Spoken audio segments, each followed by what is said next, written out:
So welcome to this Ifri seminar by the title, The EU Power System by 2030, Navigating the Crisis and Keeping the Decarbonization.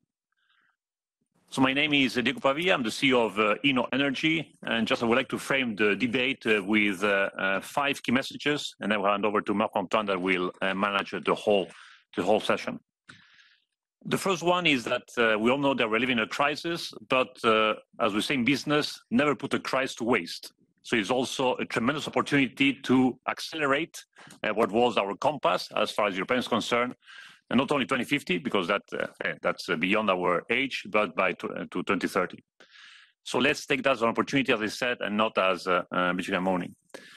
The second one is a key word is 24/7. So if we want to displace gas and coal from the energy mix, and then we need something that can be dispatched 24/7 to serve the load. And the load is not only residential, it's not only CNI, it's the big industries. And for this, then we need to have not only the existing renewables that we have, but also innovative renewables. And I'm very happy that the Parliament, a couple of weeks ago, they put a 50 gigas 2030 target for innovative renewables that can deliver 8,000 hours per year. I repeat, there are renewables out there that are already almost commercial that can deliver 8,000 hours, so almost baseload. But the second piece, of course, is storage. And I was extremely happy this morning preparing this meeting of the report done by the Member of Parliament, Claudia, 2 years ago, where he put storage as one of the core pieces for solving this conundrum. The intermittency of renewables, 24/7. So what is one of the pieces that will solve it? And storage is number one. You need storage for 6 hours in the day to be able to make a peak shifting, but also seasonal. Because my friend Johan from Sweden, I mean, you can store little sun under December and January, so you have to have a bit more of seasonal storage to be able to serve the load. The good news, and that's my fourth message, is that today exists technology both for in-the-day storage and seasonal that is in the money.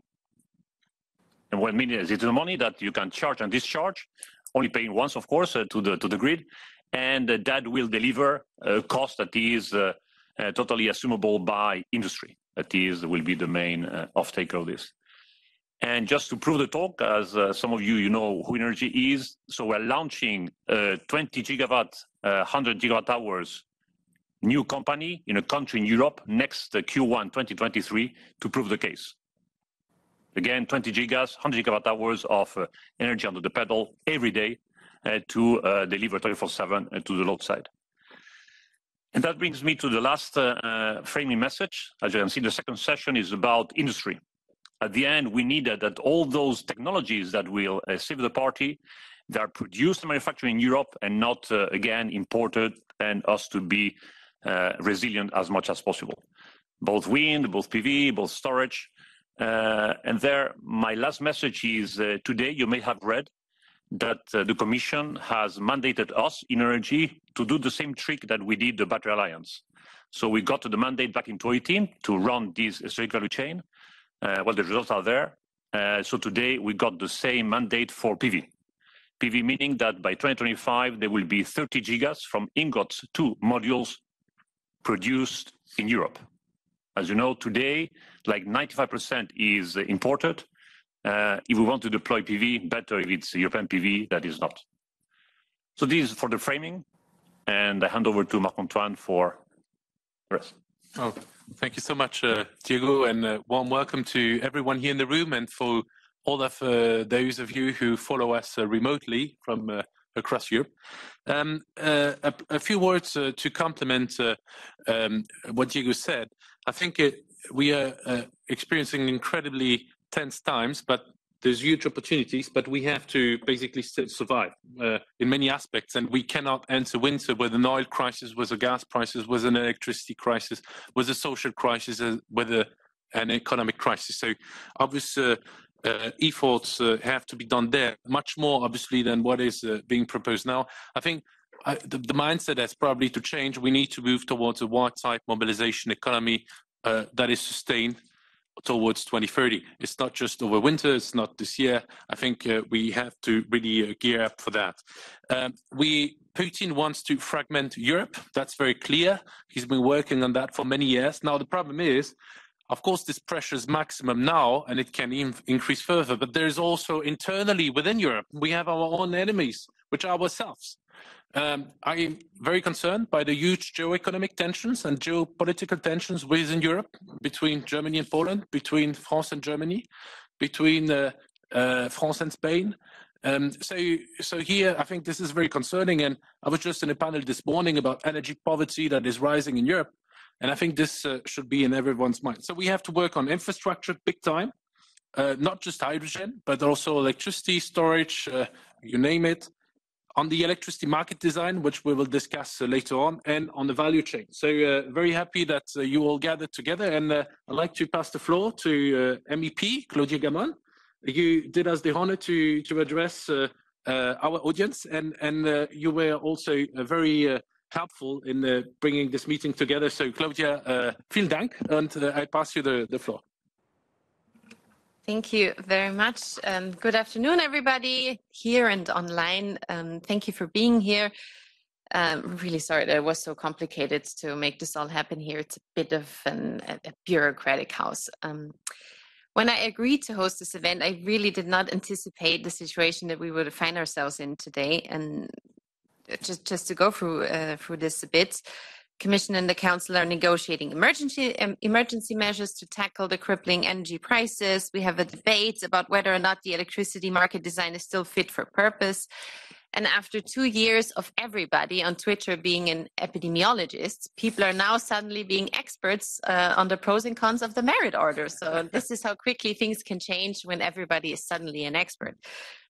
I would like to thank ENNERGY and Ifri for this initiative, and I would like to thank all from the Commission, the energy sector, and all the other participants for graciously donating the time to be here today to debate with us.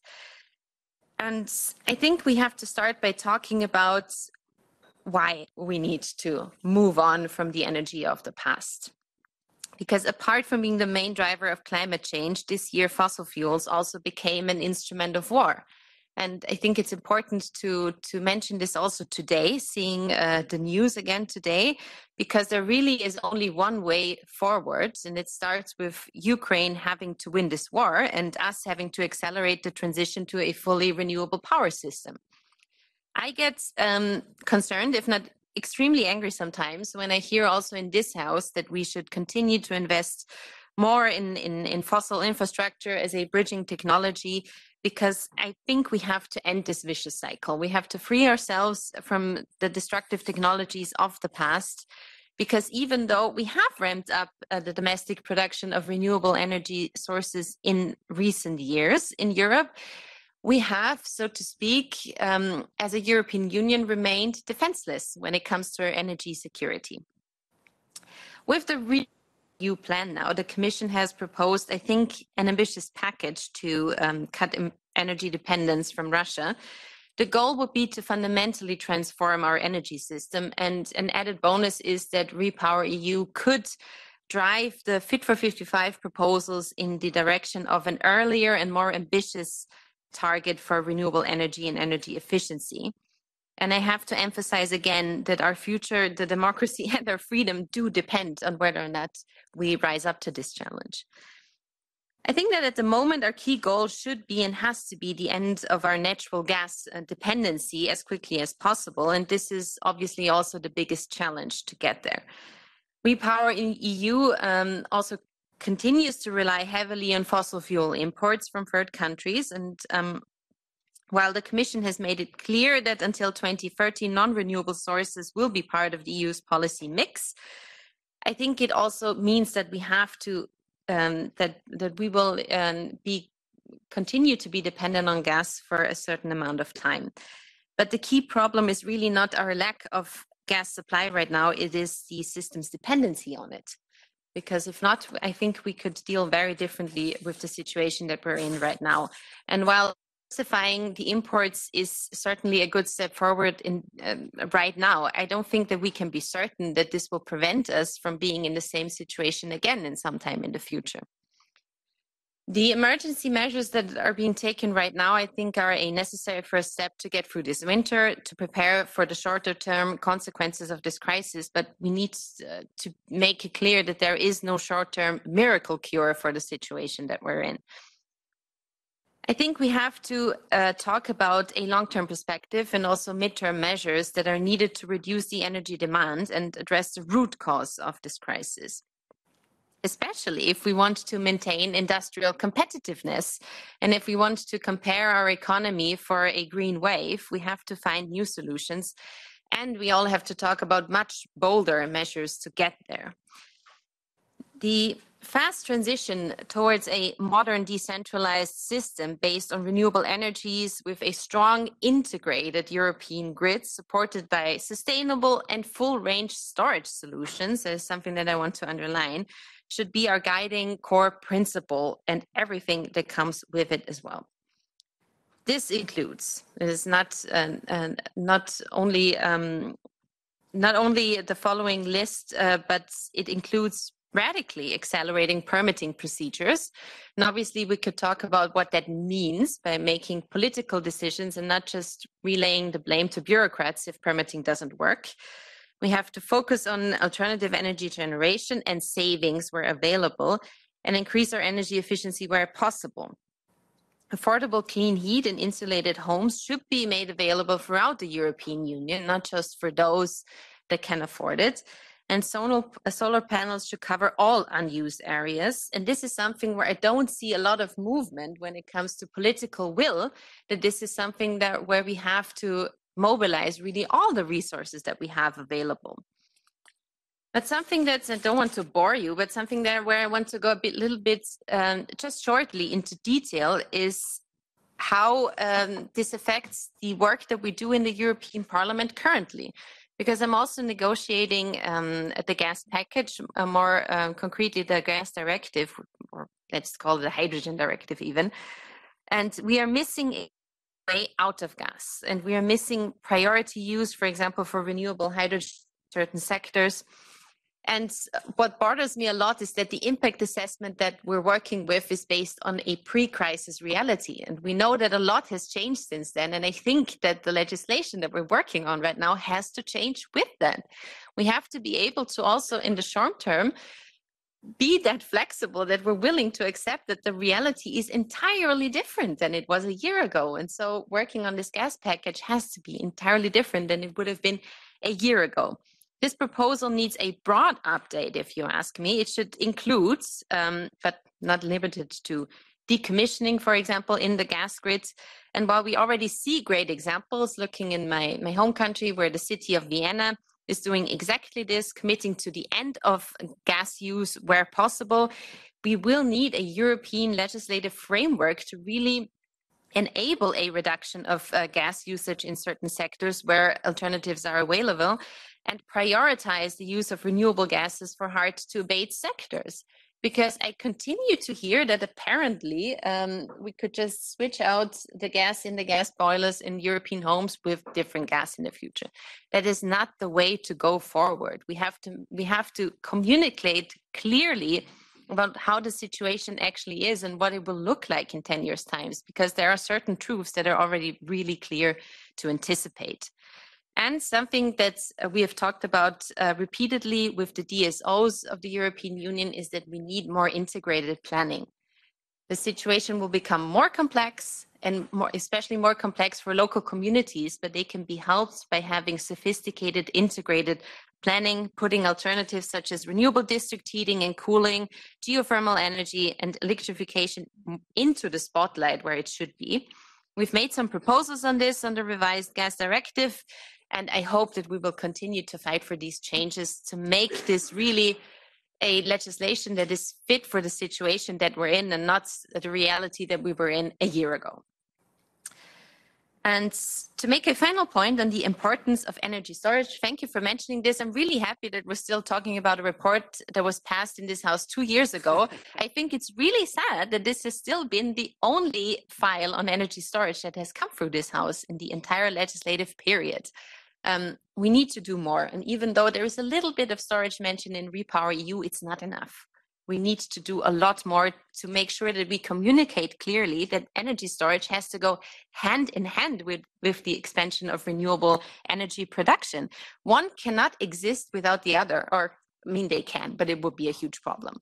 So I think that is something that we need to tackle, maybe also something that you and your communities can communicate more clearly, more intensely, because I think we have to really bring this up the ladder of political decision making, because it's not clear in every office high up in the European Union just how important energy storage is. Double taxation has to be abolished. We have to set clear targets and measures to achieve them. And we have to talk about the role of storage in a revised electricity market design, which would be a chance to really change something. So, final points. We need a European approach. We need solidarity between the member states, and we have to act united. And we should be much further along. We are not, but it is really the time to take charge of the situation and see that we have to move twice as fast, if not faster, and do this in a European way. And I think the citizens of Europe deserve this response. Thank you.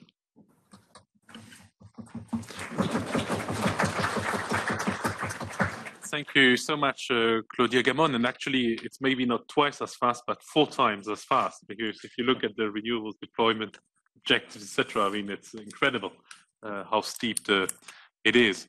Thank you so much. Is there a quick question for Claudia from our participants before she moves on the future gas package? Or that's too impressive, obviously. I'm sure Stefano is there. Well, great. Stefano, if you could come up to join us. Stefano Soro, you are the head of Green and Circular Economy Unit at DG Grow. We are very happy that you also agreed to join us and to introduce the discussion. Have a seat. Yes, as you wish. No, you should be in the front and center. No, it's fine. Please stay. Yeah. Stefano, your DG is part of the Battle Group Europe. Tell us more of where we stand and what's coming next. Cheers. We're happy to have you here today. Okay, what's coming next? I mean, Diego me to it. I came here with the big news that we announced endorsement by the Commission today of the upcoming Solar PV Alliance, which forms part of this landscape, growing landscape of industrial alliances, which has started prominently with the Batteries Alliance a few years ago, and it's delivered important results, and we count on the Solar PV Alliance Industrial Alliance to deliver results as well. Good afternoon, dear participants. Thank you for the invitation. To get into the core of the matter, the situation is the following. The Commission has adopted the REPowerEU package, with which I guess a lot of you are familiar. The ambition of REPowerEU is to secure a sustainable supply of raw materials for Europe for 750 gigawatts of solar and wind energy capacity additions, next to several million heat pumps and electric vehicles. This is quite a challenge, and we should wonder first if we are up to it. As for example, for wind energy, we are currently deploying about half of the power capacity required by the targets of REPowerEU, while for biomethane, which is a potentially very important source of renewable, sustainable energy, we have to increase production 12-fold. However, if we only look at the raw figures, the answer might be a bit misleading. For instance, for PV, since most of the solar PV components are currently imported, it's easier, and we count on changing the situation with the alliance. It's easier perhaps to look at the wind energy sector. We have to meet the objectives of Repower to deploy 38 gigawatts per year. And to do this, the EU industry will need, among others, 1.5 million tons of steel, 250,000 tons of iron, 125,000 tons of glass fiber, and 23 tons of permanent magnets per year for the EU market alone. At the moment, the EU wind manufacturing industry is coping with the availability of materials and components on the market, although, as we all know, prices have been a bit unstable, let's say, recently, with a considerable upward spiral. However, despite the situation, we are deploying only about half of what is required by Repower EU. The main reason is that the permitting processes and the auctioning processes are too slow, too uncertain, and too unpredictable. And again, I mean, in our dealings with, in particular with the wind industry, but also with the solar PV industry, when we ask, I mean, if we ask, I'm your Aladdin lamp genius and I give you one grant, I grant you one wish. We usually don't hear a request for money first or support of state aid, but to make the permitting process in the member states or at local level leaner, faster, and more predictable. So, although permitting, as I was saying, is largely a national or, depending on the member states, even a regional or local competence, the Commission is working on a policy and regulatory package to simplify the processes and accelerate the deployment of renewable energy. The paradox, though, maybe you see where I'm getting at now, is that if successful, the supply chains risk being overwhelmed by the rising demand and not be able to respond. For example, currently the EU glass fiber industry has an estimated capacity to supply about 65% of current demand. This means that if we want to achieve the targets of Repower EU and should the demand double, about 2/3 of the glass fibers needed for the EU wind blades are simply not there. So either production capacity would have to be expanded very rapidly, and we know that it's something that does not happen overnight, and or we would have to import a lot more than we do today. Therefore, in terms of electricity from renewable energy sources, there are still important challenges that we are addressing. As for heating and steady and fast progresses of biomethane production is more reassuring. But anyway, so these are the challenges, and for this reason, the Commission and DG GROW in particular, I have two colleagues here, and one will be telling you more later in the second panel session, is in the process of launching a specific set of actions to address supply challenges for the wind energy sector, while we are launching the Solar PV Industrial Alliance. There's also something new on the horizon of policy proposals, because at the Less Competitiveness Council, the German government made a proposal for a European platform for transformation technologies. The accelerated deployment of these transformation technologies, wind, solar, hydrogen, heat pumps, smart electricity networks, etc., is truly essential to decarbonizing Europe and to creating a truly electric continent by 2050, to respect the mandatory, legally binding objectives of the climate law. A series of related Commission actions is in place, and we have dramatically reinforced the approach in this direction with Repower EU. The German proposal I was mentioning is in line with this perspective because it aims at supporting the urgent need to significantly increase production capacity which is required to implement the targets that we set ourselves, including strengthening strategic value chains.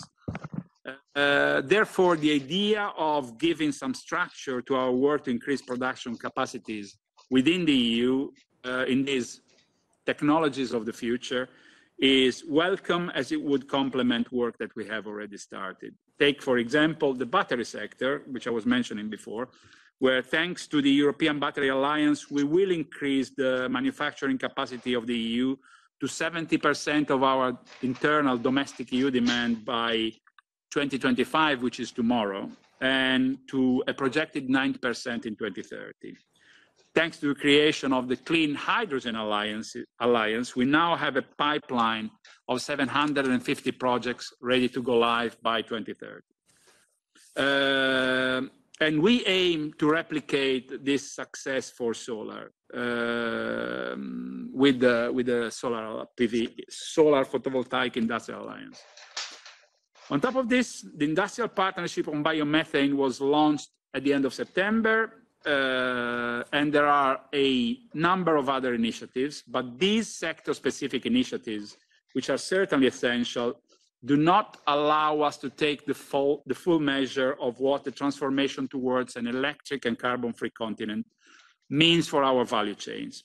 For these reasons, the idea of a platform is certainly timely and appropriate, and it might include addressing the necessary needs, in particular investment for these processing technologies, barriers to scaling up the manufacturing of these technologies along value chains, the levers needed to remove these barriers, that is, for example, access to finance, supply chain bottlenecks, skills gaps, and there will be more initiatives on skills to be announced in the renewables ecosystem very soon, and diversification. Finally, this platform proposal, if implemented, would also help in tackling the current crisis of our manufacturing sector, and in particular, the renewable energy one. Moving across the ocean, the Atlantic Ocean, we have heard and talked a lot, at least within the bubble, about the recently announced US. It's funny how they name their legislation, Inflation Reduction Act. Okay, massive state aids in the Inflation Reduction Act, which has been quite some wake-up call for us in a moment when the EU wind energy manufacturing industry is experiencing serious difficulties with net losses and factories closing and or relocating outside the EU.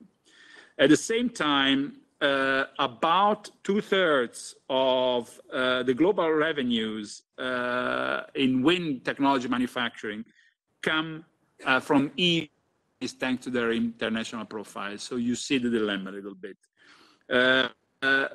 Luckily, I mean, we'll have to see and digest the details, but it seems that our companies, our European-based companies, will in fact benefit from the US IRA. Although by operating there through subsidiaries in the US. We are studying the new bill, knowing that applying a similar framework or a competing framework in the EU has quite some serious challenges. But this said, one of our main priorities is to ensure that manufacturing stays in Europe and grows in Europe. And this is something we are seriously working on. And it's not just a matter of protectionism or veil protectionism. We care about front-runner solutions, being a standard setter, having the most sustainable products made in the most sustainable way. And, Commission is going to come out with a proposal for eco-design for PV panels and systems as well. So we're working on this. And in order to foster green industrial development and job creation in the EU, we need to ensure, among others, access to finance, access to raw materials, a favorable regulatory environment, which includes, I repeat myself, sensible permitting and auctioning processes, and stable demand for new projects corresponding to our climate ambitions. And the package on permitting of renewable energy projects that I was mentioning before consists primarily of a targeted amendment of the Renewable Energy Directives to speed up permitting procedures, while obviously minimizing potential risk to the environment by identifying go-to areas that are particularly suitable for renewables, knowing also that today, less renewables means more fossil fuels today, and tomorrow perhaps. In longer perspective, less, but this is the situation. We are also working to support our blades manufacturing capacity, in which Europe is a global leader, in particular by addressing recyclability and potentially eco-design conditions, and by improving the way and frequency non-price criteria in auctions are applied. The forthcoming Raw Materials Act is expected to address the issue on dependency on critical raw materials from a regulatory point of view, at least. We also need to act as policymakers on the competitiveness of our industry. The cost of labor and the cost of energy in particular, dramatically so recently, are crucial drivers of the competitiveness of the EU industry. The first point can be compensated, or is compensated, by productivity and our technological leadership and innovation capacity, and the capacity to come up with sustainable products.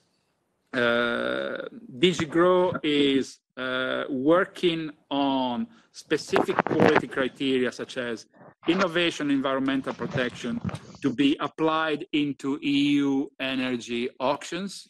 We need to go beyond mere price criteria because they are not good enough anymore to fulfill our objectives. And as for the cost of energy, I mean, it's nobody's secret that we need to dramatically improve and accelerate the deployment of renewables. I mean, we were having discussions on renewables and Fit for 55 a few months ago based on climate and environmental sustainability objectives only. Then the end of the pandemic came, and with that, the crazy increase in the price of energy and raw materials. So we started questioning the economic sustainability of our model. And now, with Mr. Putin's aggression, savage aggression of Ukraine, we also questioning hard the political sustainability of our model. So these are all the challenges that we have on the ground. The Commission has shown that we intend to leave no stones unturned to deploy as much renewables capacity as possible, and we don't intend to stop.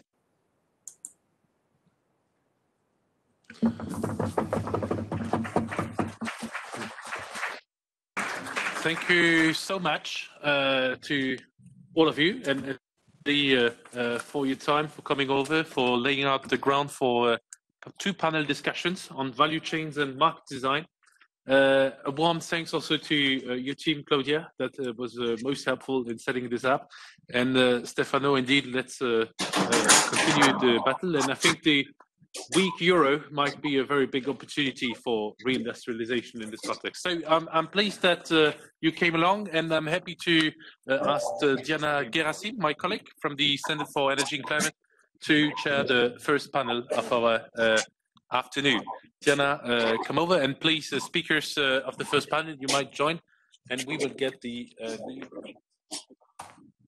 So good afternoon, everyone. I'm happy to welcome you for the first panel that we'll have today, which will be on market design and technology solutions to cope with the energy crisis we are in.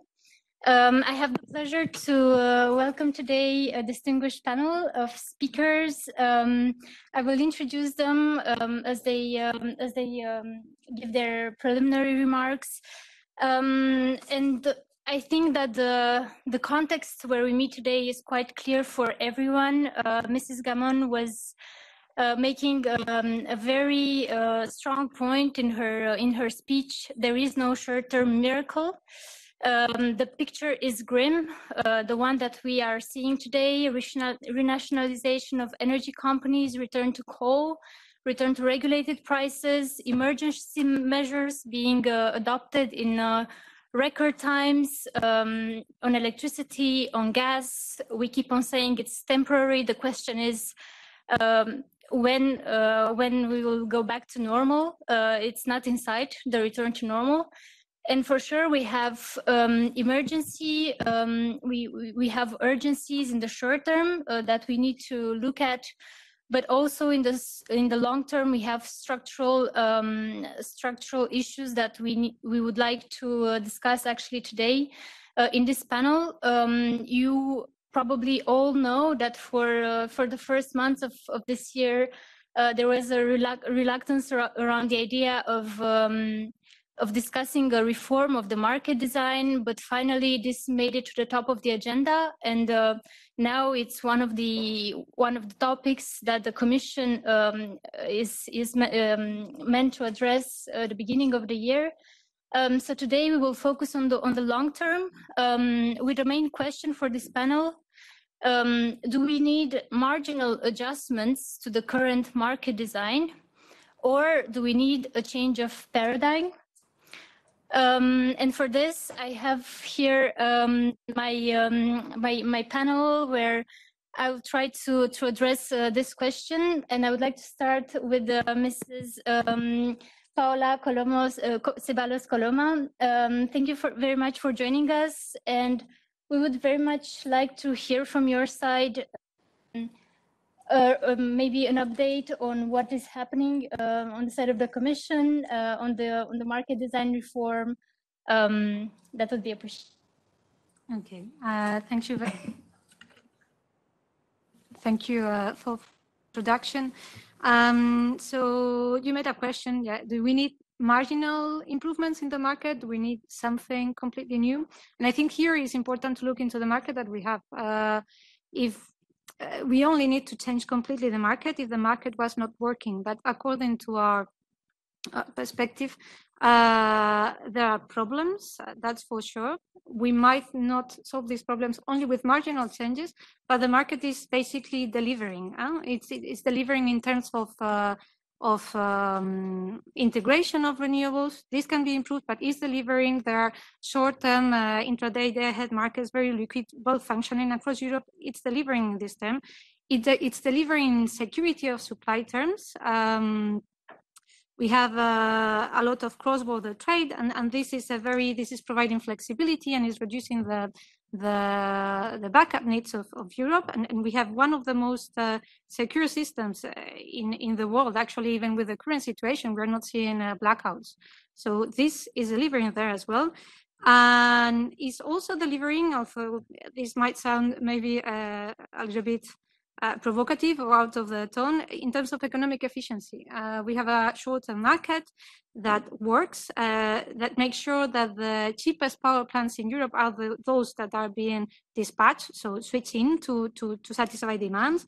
It provides the right investment signals, even if we are aware that for the future this might be improved, so that investors invest in the ones that are earning more money, which are the low carbon technologies. And it also provides the right short-term signals for consumers, so they can adapt their consumption depending on the price signal that they receive. So, and this is it's a project like no other in the world. We have come from a number of separate, independent, very connected also in terms of electricity markets in Europe, and now we have a pan-European market that is working, and this is not something that we can just begin from scratch tomorrow and do something completely different. So coming back to your question, our view is that we need an evolution. The depth of this evolution is still being discussed, but not a revolution, not something completely new. I wanted to focus here in this intervention also in the question of marginal pricing, also because we have been receiving a lot of questions from this House, from members of the European Parliament regarding marginal pricing and if it's adequate for the market. First, I think it's important to understand why we have a marginal pricing system in Europe. This is the common, I mean, every liberalized electricity market around the world has marginal pricing. This is also the case for most commodity markets because you have a uniform product, which is electricity, so you have a uniform price. This was not an imposition from the Commission. Actually, when the Commission drafted legislation for the first time looking into these real details of market functioning, which is with the CACAM congestion allocation and capacity management guideline in 2015, every member state in Europe already had a marginal market. So the Commission did not, the European Union did not impose a model, but adapted the European legislation to what was already in place across Europe.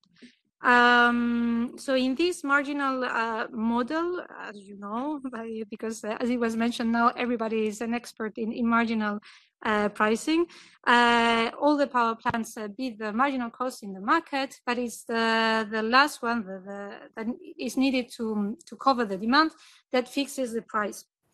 And while this can be counterintuitive, this provides a lot of efficiency because, as it was said before, only the cheapest power plants are the ones that they are going to be switching, and it also gives a signal to consumers on when the system is tight, and it also gives the it gives an incentive to improve efficiency in the system.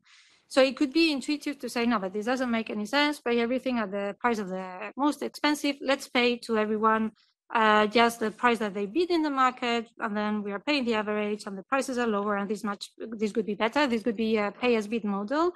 It is shown that in this model, we won't enter into details, but at the end, the price outcome could be similar because people would be guessing what the maximum price of the matched technology would be, but it could be less efficient. So, what I can say for now is that it is quite improbable that we would completely ditch out the marginal pricing model. What we are looking in our reform is to also as an answer to the current crisis, it has shown some shortages of the model. We are looking into how bring the benefits of low carbon technologies to consumers by somehow decoupling cheaper forms of generation as much as possible from gas, but this can be done using marginal pricing. Actually, you can do it at settlement phase, or you can place yourself in the forward markets. It's possible to have both. We will look into how to ensure more liquid forward markets, and also having a longer term perspective, how to ensure the right incentives for investment in renewables, and in flexibility with storage, demand response, or whatever it is. And we will look also into consumer protection. So this is what we are looking at the moment. I think this is quite clear. Maybe just one question from my side. Do you have an idea about the timeline for the implementation? Yeah, well, the timeline is still something that is kind of like changing dynamically. The timeframe for proposing and implementing, which is also important, the changes will depend on the depth of the changes that are proposed. I think a useful benchmark is to look what has happened with the latest legislation that has been adopted in the electricity sector. So if we look into the latest package, which is a clean energy package, the process started in 2014 with a roadmap. Then in 2015, there were consultations. 2016, an impact assessment that ended up in a commission proposal that was negotiated with the co-legislators, and we ended up with this being approved in June 2019. So it's a 5-year, a long period. And this is only for the text, but not for the implementation, which is still ongoing. So we know that we don't have the luxury of time now, But of course, there are certain limits to how much you can speed up process. This being said, our idea for now, but this is not written in stone and is not yet, say, official. I mean, is what we are probably going to aim at is to have a white paper outlining the main elements of the reform this winter. And this could be followed by consultations with stakeholders, member states, and the objective is to have some legislative proposal already in 2023. But this is, as I said, is only the timeline we are thinking about for the moment, but it's not written in stone, so it might change. Great, thank you very much. I will turn now to you, Mr. Pierre-Laurent Lucille. You are chief economist at Engie and later on EDF. And I would have a question related to the reform of the market design. Do you see any risks in approaching this subject in a context of energy crisis and geopolitical crisis, like a crisis of crisis? And if there are risks, what is it worth taking? Are they worth taking? Well, thank you, Diana, for your question. I would say that the main risk is, I think it was said before, that we need to be aware of what we have achieved, and the European power market is by far the largest integrated power market in the world. When you think of the US, Texas and California, for example, are disconnected, and this is what explains the problems that Texas went through in the winter of 2021. So the risk is, I would say, to lose our key achievements. I would like to go back to the initial question, which is for me the most important one. Do we need a marginal change or do we need a drastic change? And I think to answer the question, we need to be clear on the achievements we are looking for in terms of market design. And for me, they are threefold: increase investment in renewable, limit the exposure of final consumer to profitability, and maintain security of supply. So I would to go through quickly the three areas and try to assess on each of these areas, do we need a drastic change or do we need an evolution? On the issue of investment, I think what is lacking, I would say, to really increase the rate of investment, in particular in renewable, is not a market design issue. We have a mechanism, and I would like to focus on one, contracts for difference, which are rather efficient. They were put in place at a time, it might seem weird today, where energy prices were too low. And there was a need for subsidies. Now they are working the other way around. And to make a very concrete illustration, if you look at the onshore wind industry in France, since September, it has paid back all of the subsidy it received from the state. So it really illustrates how this contract for difference, can work both ways and can, through a competitive auction, be quite efficient. On the most challenging issue is probably how to limit the fluctuation of prices to end consumer. Here, I think we need to tackle the root cause. What is the root cause of our prices? It's not a power issue, it's a gas issue. When you look at gas prices, they are completely disconnected from their cost, which is not the case of power prices. When gas cost to produce gas, it costs between 10 and 20 euros per megawatt hour. Currently, we are at several hundred euros per megawatt hour.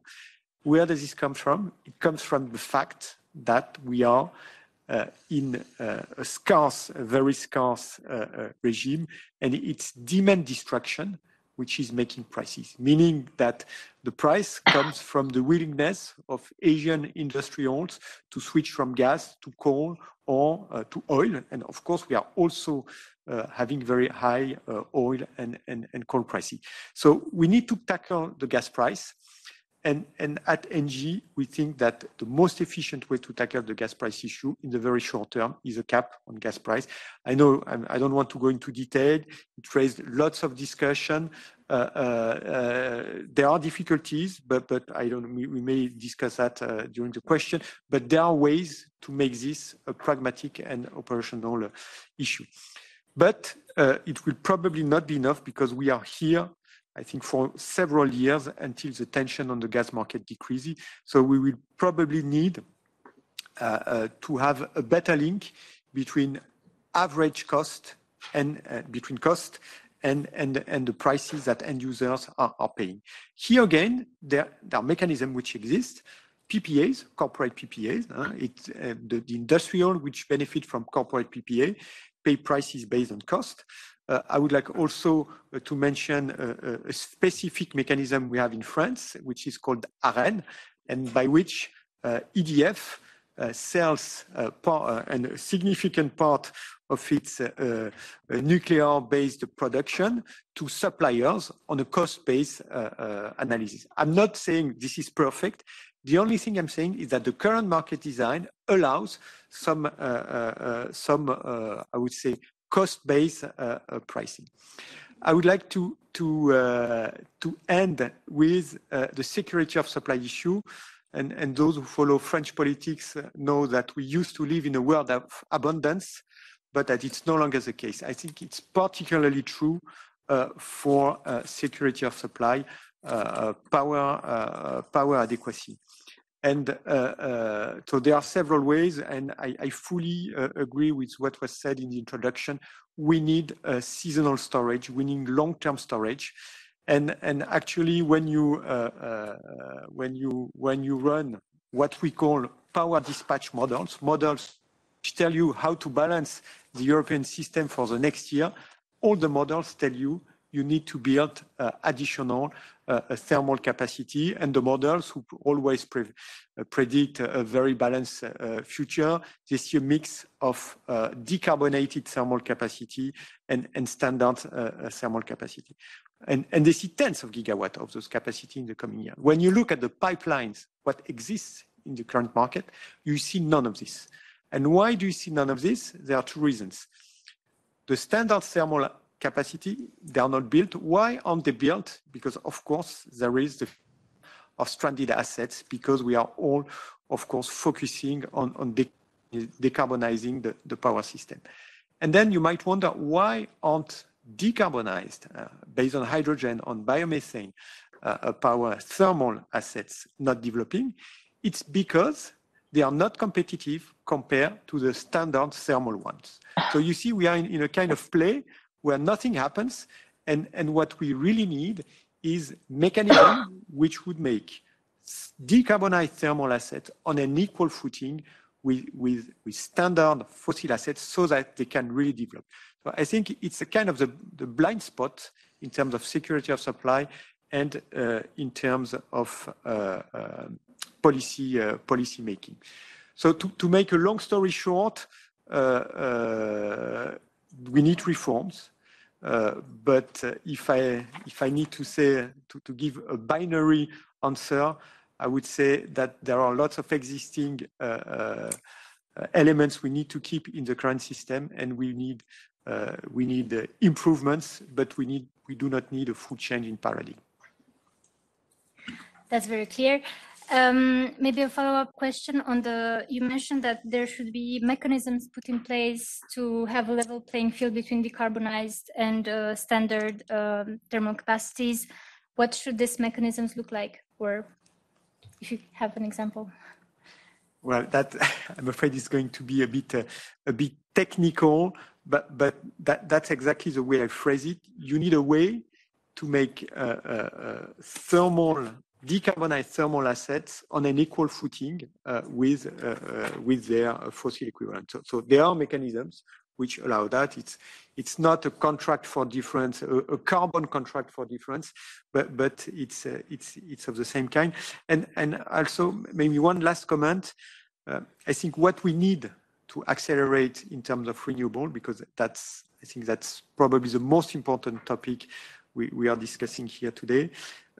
It's mainly permitting. I think it's been said, but as a utility, I can really assure you that permitting is a key issue. We have not been talking a lot about connection to the grid. Connection to the grid is also a very important issue. 4 years. 4 years to. Yeah, I mean it's difficult to integrate renewable, but that's a key issue. And for biomethane, one thing we really need to accelerate the market is a full recognition of the guarantees of origin of biomethane, and in particular, we think this should be acknowledged in the greenhouse gas protocol, which is setting the global rules in terms of CO2 accounting. Thank you very much, Pierre-Laurent. I will now turn to you, Johan. You are thematic leader for smart grids and storage at EIT InnoEnergy. And I would like to know so again, if you can provide an answer to the starting question of this panel, but also in your view, do we have is the market design inadequate for incentivizing storage, or the issue is somewhere else? Okay. Thank you. I don't know how well I can answer the question, at least not binary, as was said here before. But I sort of second what's been said so far when it comes to the market design. It has actually served us very well. And we have a system in Europe that is even holding up in these times we are now. And I was thinking about this, but I was thinking about exemplifying that a little bit with the end consumer market and bringing that back to the Swedish market, which I find quite interesting right now. Because if you look at the end consumer market there, it's a highly liberalized market, which means that you have a full transparency of the day-ahead prices all the way down to the end consumers. Everyone has the opportunity to actually get that type of price contract, which is an hourly contract. And that, of course, is an enormous exposure for the individual customer. I mean, we have fluctuations in the south of Sweden of about 5 to 10 times during the day. So it fully reflects the day-ahead market as we see it. We also have a situation in Sweden where we have 4 different price areas because we have severe constrictions in the transmission grid north to south, and we have quite a lot of the generation is in the north of Sweden. So, but interesting enough, this has actually created a demand for this type of contracts where you have full exposure to the head market. And specifically is the people that has some sort of a larger load that they can control, such as an EV or if the heat pump, which is quite high penetration of that on the Swedish market. So what we've seen now is that there's from several of the electricity retailers, they have a high demand of customer going towards this. Of course, the electricity retailer wants to get the customers onto that as well, because it's a no risk business then. And but most importantly here, I think, is that this has actually driven innovation quite extensively when it comes to how you actually the opportunity to control your loads. So there's a number of retailers now that are supporting the consumers with controlling the charging time or the heat pump or even other fairly large consumers in the home. So as an illustration of actually a way where a very liberalized market actually works in a very good way. Then I can of course see the issues you have with energy poverty and so on in this case. So, but if we look at the question about if this market also works well enough in order to support investments in the grid, I think also it's we can see that we have, up until some months ago, maybe I should say, or half a year ago, we have had a system that actually provided enough incentives to do investments in renewables and some new technology as well. We have made quite a quick journey in the European energy landscape, at least compared to a lot of other societies or markets here. So sure, there's some merits in this. And from my perspective, then it's probably something that we heard here before, that we should try to protect what we have in some way and make sure that we make use of the good system that we actually have set in place. There will be need for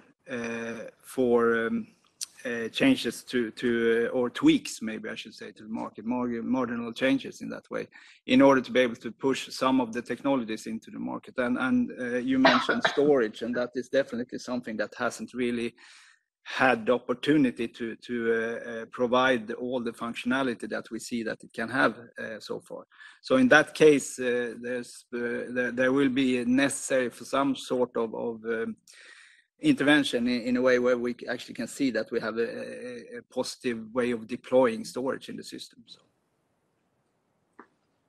Johan, do you have in mind some ideas for how we can help storage develop further? There are some examples already of that that we see in Europe. We have some capacity payments that we can see for storage, where it's used partly for adding capacity and partly for merchant purposes. So of course there are examples that we can pick up and perhaps make more used across Europe in that way. So I just want to add one thing that I find quite warming, actually. It's that the market we have in Europe today, I feel a little bit responsible for that, because that's the model that we are using all across Europe is something that came from Norway and then entered into Sweden, and then it has been pushed out into the rest of the member states, and to complete Europe. So it's not all my fault, but I've been involved a little bit in. Thank you very much, Johan. Now, I'll turn to you, Mrs. Frauke Thies. You're Executive Director at Agora Energiewende, and you're coming from all the way from Germany. So one of the questions I'd have for you is, from your point of view, how will Germany manage to cope without cheap natural gas to ensure the base load and flexibility of the power system? And whether you have already heard about the measures to, for the longer term in the German market, also if you have proposals for the European market. Thank you very much. And actually, I haven't had it that far because I work both from Brussels and Berlin, and I'm currently working from Brussels. But yeah, actually, starting with the general framing, and I have very much heard your question, and we'll come to the specific of Germany as well. But generally, I'm very relieved actually hearing that when it comes to the broad question of the market, we are very much aligned. The current crisis that we're seeing is a problem of prices, and a problem of prices that come from shortage of supply. It's not a problem of the market as such.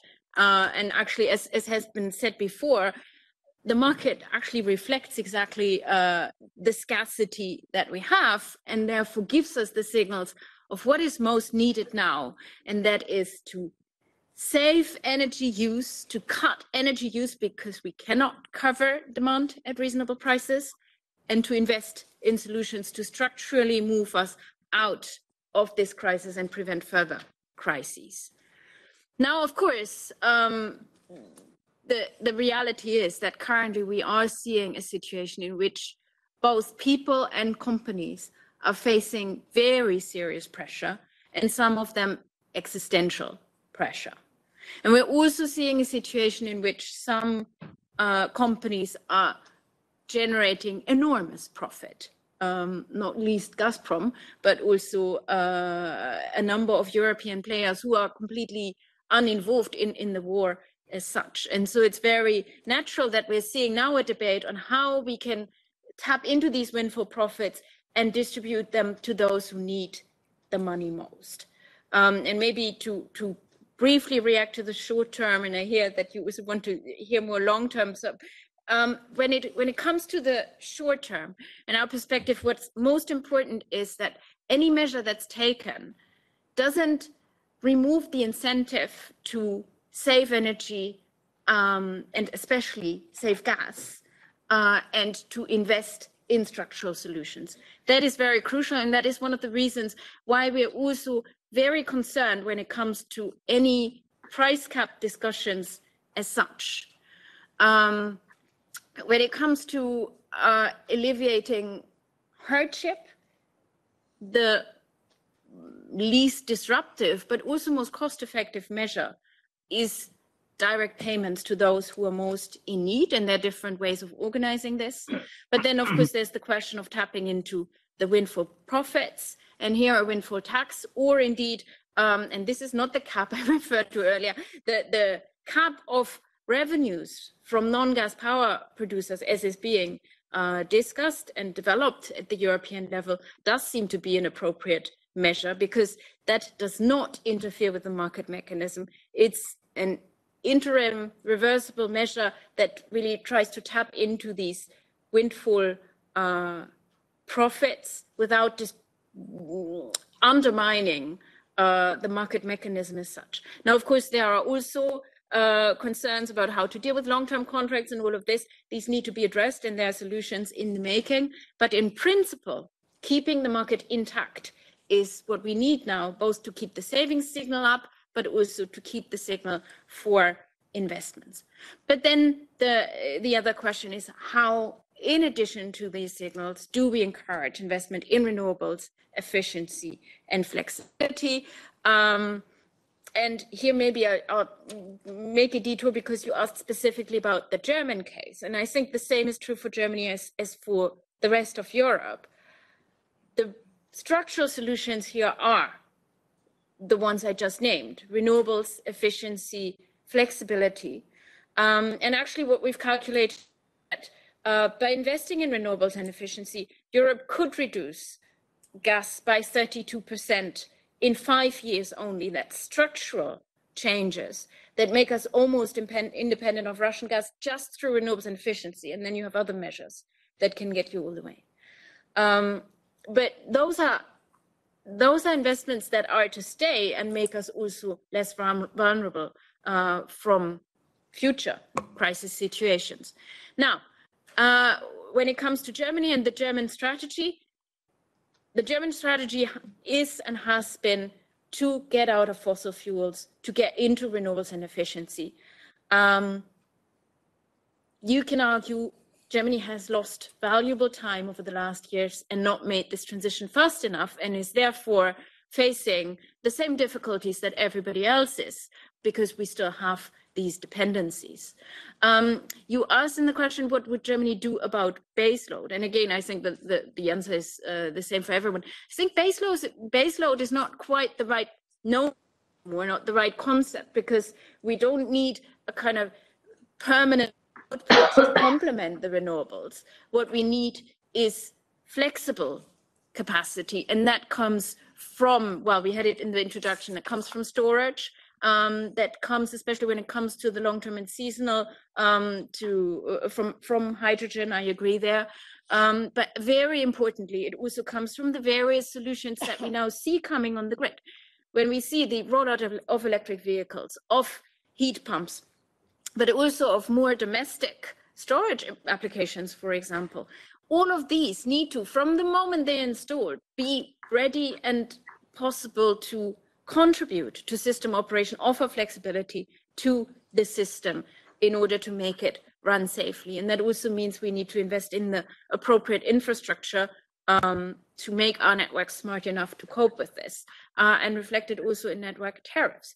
But here I come back to the point about the market, because it also means that we need to have our energy-only market, our price forming mechanism that reflects what the price at any moment is, so that the various flexibility options can respond and can also earn money from that. Because the value of electricity differs wildly based on time and location across Europe, and it differs all the more renewables we have in the system.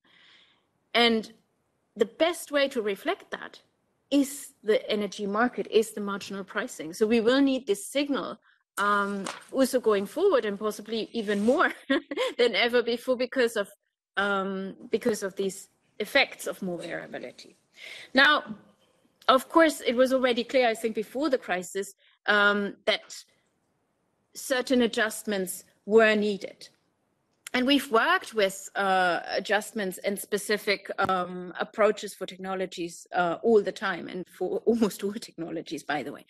We heard earlier about the renewable support that in the past was given because renewables weren't yet competitive enough. Now we're in a different situation. We needed to give them stability, but they are the most cost-effective solutions, especially in the current situation. But basically, the answer is symmetric contracts for difference, as France already has. Some countries have not done that and now see also their renewables making large windfall profits.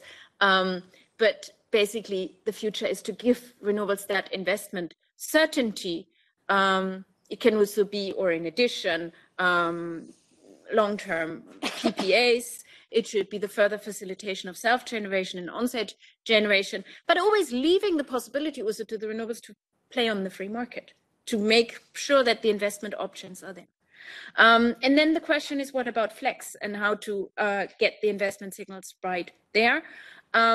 Again, it's maybe a bit outside the market design itself, but the infrastructure needs to be in place. Also the smart infrastructure, the grid fees to reflect locational and time constraints to leverage flex, then the market price signals vary. And then the question is, which instruments are required in addition, especially how basically regulation can facilitate markets to develop liquid enough hedging solutions that trigger flexibility. But for example, we heard earlier about the hydrogen bridging the path there. Those are additional measures that will be needed to complement our market. Now, all of these are, of course, already leading us to the longer term. But I'd like to conclude basically where I started, and that is that looking especially at the current crisis situation, that we need to be very cautious that any permanent power market reform should not be rushed now in this situation of crisis, because we really need this transformation. We need a market design that is fit for the long haul and is not designed just out of this crisis. So yeah, we have immediate crisis measures that Europe is taking and that need to be taken, and we need a properly structured look at the market without now basically risking to create long-term distortions that are going to be counterproductive. Thank you very much. I see we're a bit running out of time, so I will just pass the floor actually to Mrs. Fabienne Salaun with the same question, basically, if is in the current market design, and if there are workable solutions, are there marginal adjustments or change of paradigm? So, good afternoon, everybody. Thanks for this invitation, especially now. I will not answer that we need marginal improvement. I think that we need very significant evolution of the current market design in order to tackle the problem at the root, and in order to be sure that we will implement the energy transition at the low cost for the European economy as a whole and households too. So we think that the current energy crisis dramatically highlights a series of deep vulnerabilities of the European Union.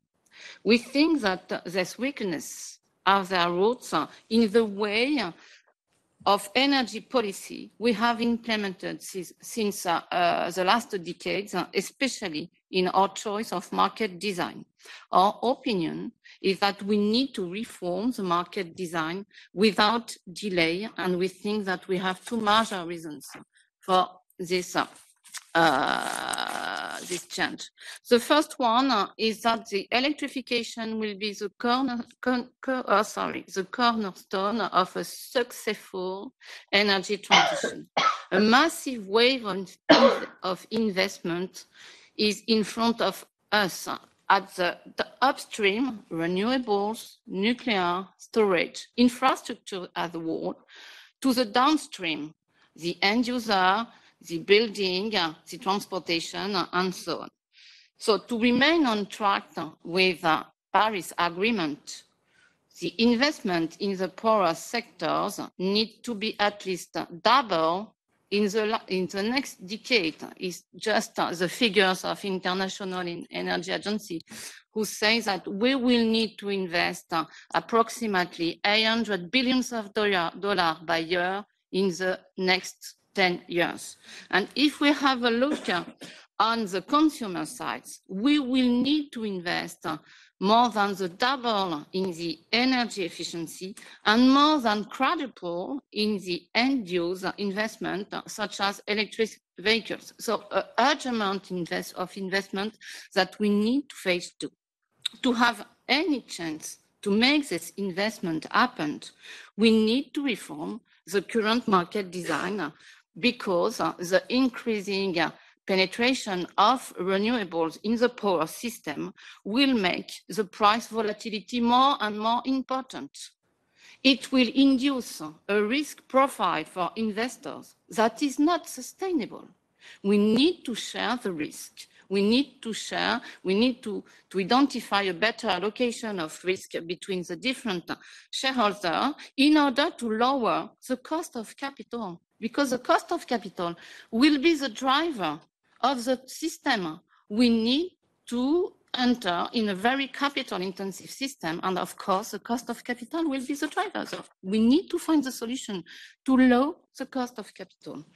Long-term arrangements are the tool that we need for solving the equation.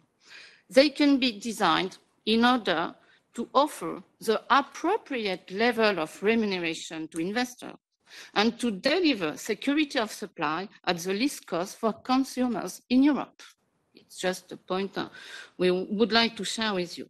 To trigger the right level of investment in the right technology at the right time, we need to adapt the market design to this context of increasingly volatile short-term markets and move towards hybrid markets. This requires to complement short-term markets which are efficient. We need to conserve short-term markets because it's the efficient way for dispatching at the European level the power plants in the short term. But we need to implement and to introduce long-term remuneration schemes for all low-carbon technologies. I repeat, all low-carbon technologies. By doing so, we would move from competition in the market to competition from the market. We will need to articulate competition in the market and competition for the market in a framework of enhanced energy planning. Frankly speaking, we are not alone to saying that. Richard Schmalensky and Paul Josko, the economists who designed the open of power market to competition in the 19th came back in Brussels 3 weeks ago for discussing with us around this issue. We need to go to hybrid market. It's nothing else, they say, as well as David Newberry, who is in UK, was the father of the liberalization too. So it's the first reason electrification will be the cornerstone. We need to solve the problem. Second reason, the price of electricity. If we have a look on the price of electricity in Europe, the track record of Europe before the crisis was already concerning with electricity prices, which was higher in Europe than in US or in China. It's not a situation raised by the current crisis. It's a situation which was there before. The crisis has dramatically exacerbated the situation with the direct impact of gas price increases on electricity price through the mechanism of price formation on the wholesale market. And those increases of price electricity are now rapidly moving down to final consumer, raising inflation, social unrest, and closures of business. These price spikes are unprecedented and pound Europe in a particularly intense manner. Regarding electricity pricing power to final consumer based on short-term markets as extreme amplifying effects, the real generation cost has not increased, is much less, mostly due to the increased cost of gas plants and to a much lesser extent of coal units burning imported coal. The cost of all other generation have remained constant. So we have a question to answer. The current market design clearly leads to this cost bubble. It artificially increases the burden for final consumer and in practice for the state and fiscal deficits. Moving to hybrid market would avoid this bubble effect as power generators would be remunerated at their full cost through long-term arrangements and consumer would pay no more and no less than this cost. In conclusion, we have been served an energy crisis for more than 1 year now. The consequences for Europe have been extreme in terms of gas and electricity price increase, in terms of record high inflation, in terms of social and industrial stresses, and in terms of growing prospect of an economic recession. States in Europe need to act, and they actually do so. All the necessary discussion on emergency measures should not divert us from building more structural solutions addressing the root cause. The root cause lies in the inadequacy of the current electricity market design to ensure visibility on the fair remuneration that produce and on the fair price that consumers must pay for the security of supply of carbon-free electricity. A reform of the market design is the only sustainable and effective way to tackle the problem at its root. To sum up, shifting from short-term market-based revenues for producers and prices for consumers to cost-based prices may be a distinct future of the more comprehensive market model. The sooner, the better. The current European procedures to adopt new directives offer little hope. Hope thought that an improved market design can be put in place within 2 or 3 years. Given the situation, that means that more than ever, we will have to think and act out of the box. Thanks for your attention. Thank you very much. So we see here a shift from marginal improvements to a total change of paradigm. Since the time is passing, I will give you the floor.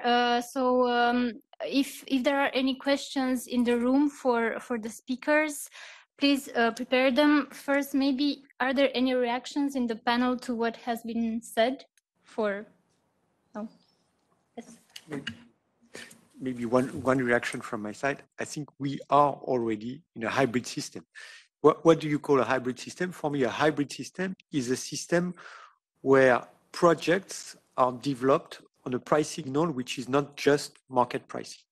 And indeed, it exists. I mean, I've mentioned CFDs, CFDs for renewable, CFDs for Hinkley Point. So I think we are already in a hybrid market. Also, PPAs are alternatives. So I think we already are in a hybrid market. Great, thank you. Any questions from the room? Maybe I can answer. Yes. Yes, you're right. If we speak about hybrid market, like the existing of CFD contracts and so on. Now, the idea is that we need to have a market design that make sure that generators will recover the cost and customer will pay the true price. So this question of how to deal with the price formation mechanism in the short-term market, which is until now the variable cost of the last unit, which balancing supply and demand, and the model that will reconcile this mechanism that we need because it's very efficient in terms of dispatching, and the idea that we will not be paid more than less than your cost, and you will not pay more than or less than your cost, the cost of delivering you a security of supply of electricity. And currently, we can't say that the hybrid market is addressing this question of how to disconnect the price mechanism formation in the short term and the price signal we need to make sure that the investment will be done, the consumer will invest in the decarbonization and will adapt their behavior to the needs of the system. Tomorrow, we will need more flexibility, we know that, and we need to provide a price signal, of course, but we need to have in mind the idea to protect the consumer of the volatility of prices, which is not sustainable even for investors. Now I feel politically, it's not sustainable too. We know that if you have too high price spikes, you have a comeback of politics in the story, and it's quite legitimate. Now I feel compelled to react as well. And actually, I think on the current situation, we all agree that the current price spikes provoked by especially the Russian invasion of Ukraine and the war, but also by other elements that would have happened. But this is an exceptional situation. And this is why Europe is looking into these short-term measures of capturing windfall profits and redistributing.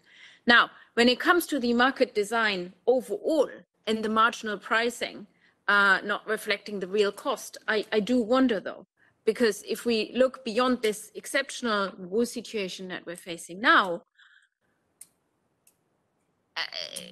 it's the energy-only market is designed to basically pay the marginal operational cost and the margin between, especially for those producing at larger marginal costs, smaller marginal cost, but larger investment costs.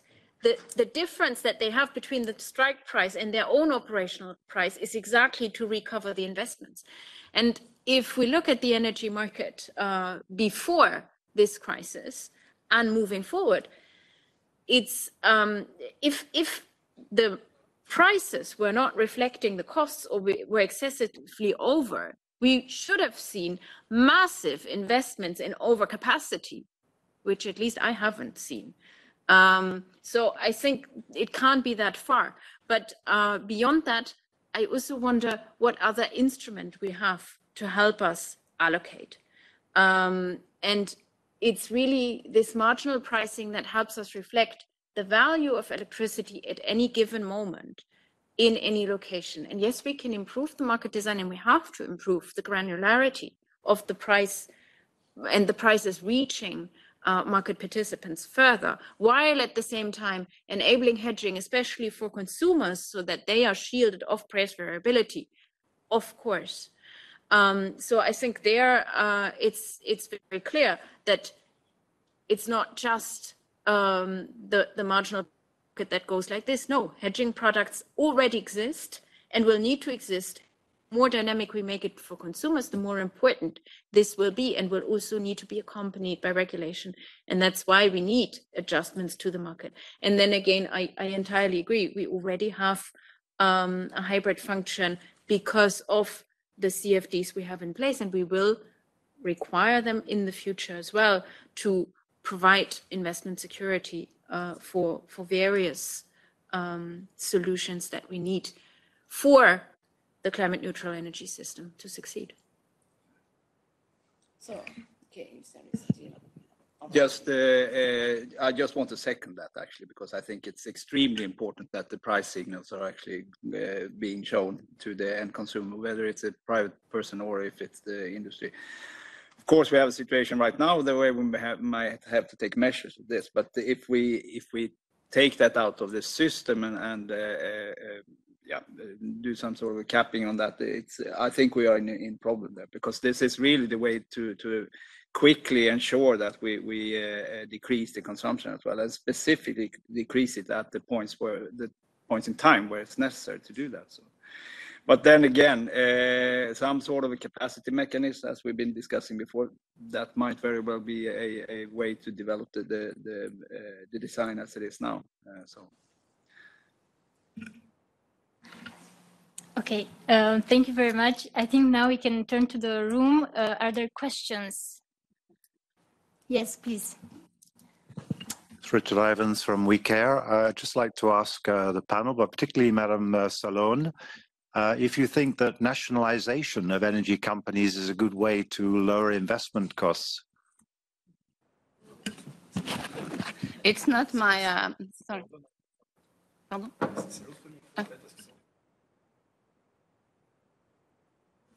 Sorry, I can't answer to your question because I am an economist, so I have just to study the best way for improving the current market design. I will not discuss this question.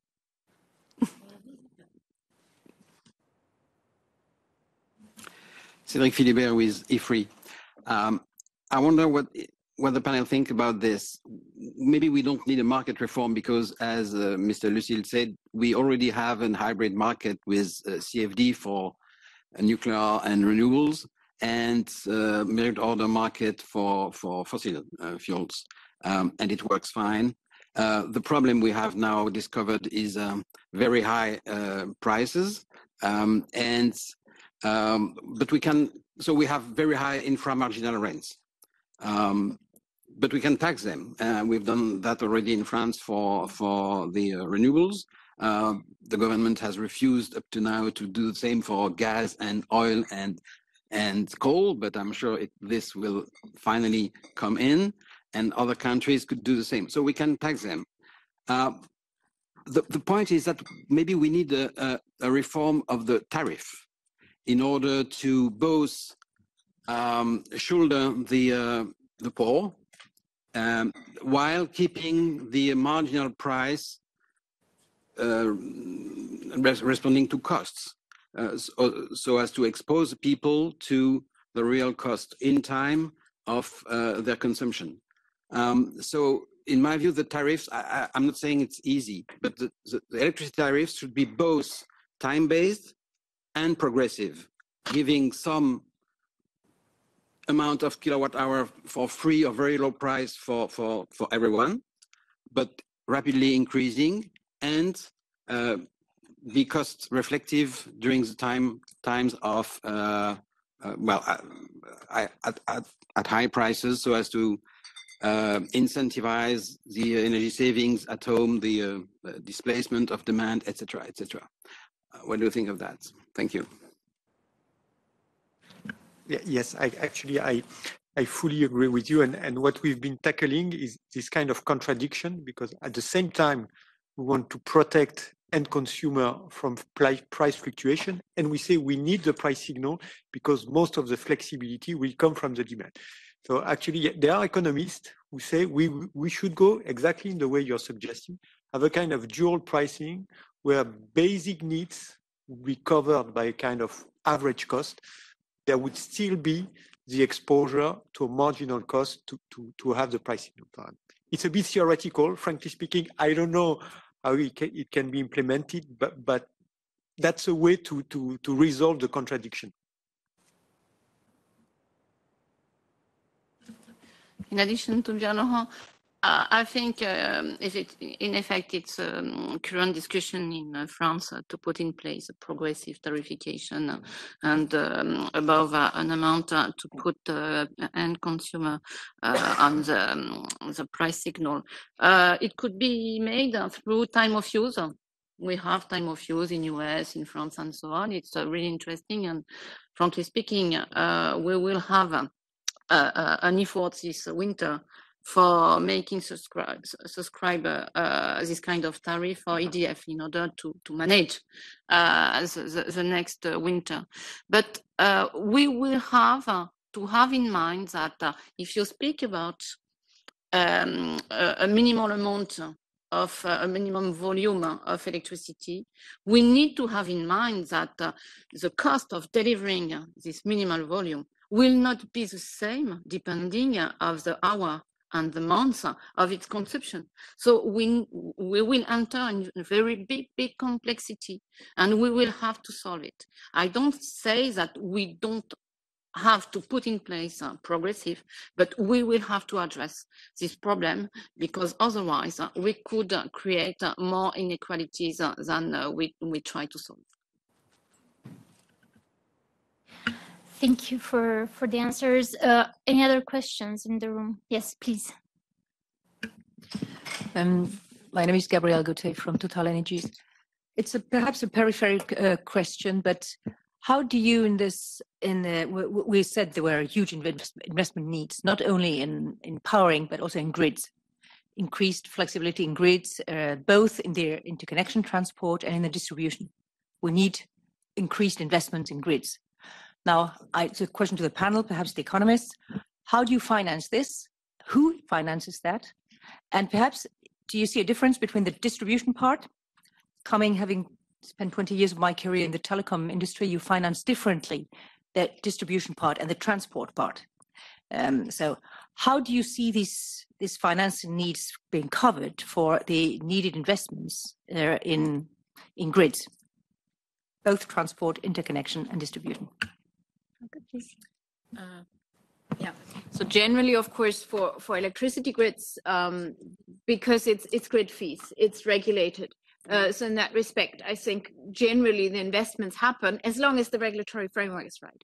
And I think this is where the question is, where are we with the regulation?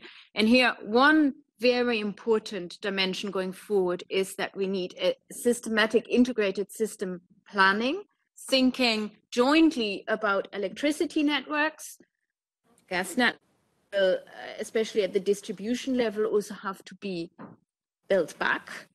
And hydrogen grids where we need them in very targeted locations. And there you can even, in systematic planning, see where you locate your electrolyzers and whether you basically locate them where the renewables are generated, and then you need the hydrogen infrastructure to transmit to the locations of use, or whether you use the, vice versa, whether you convert at the renewables generation and then you use the electricity grid to transmit where it's used, or vice versa, you transport the hydrogen. All of this can be planned in tandem, and that's why we need a systematic grid planning together. And then the other thing is, and there we come back to the permitting procedures that we heard about renewables before, and of course for grids it's similar.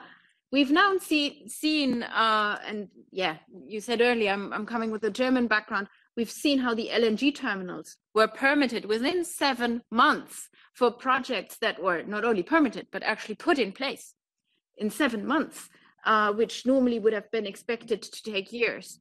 If we were able to apply the same speed now to the rollout of renewables and networks, we would be in a very different place.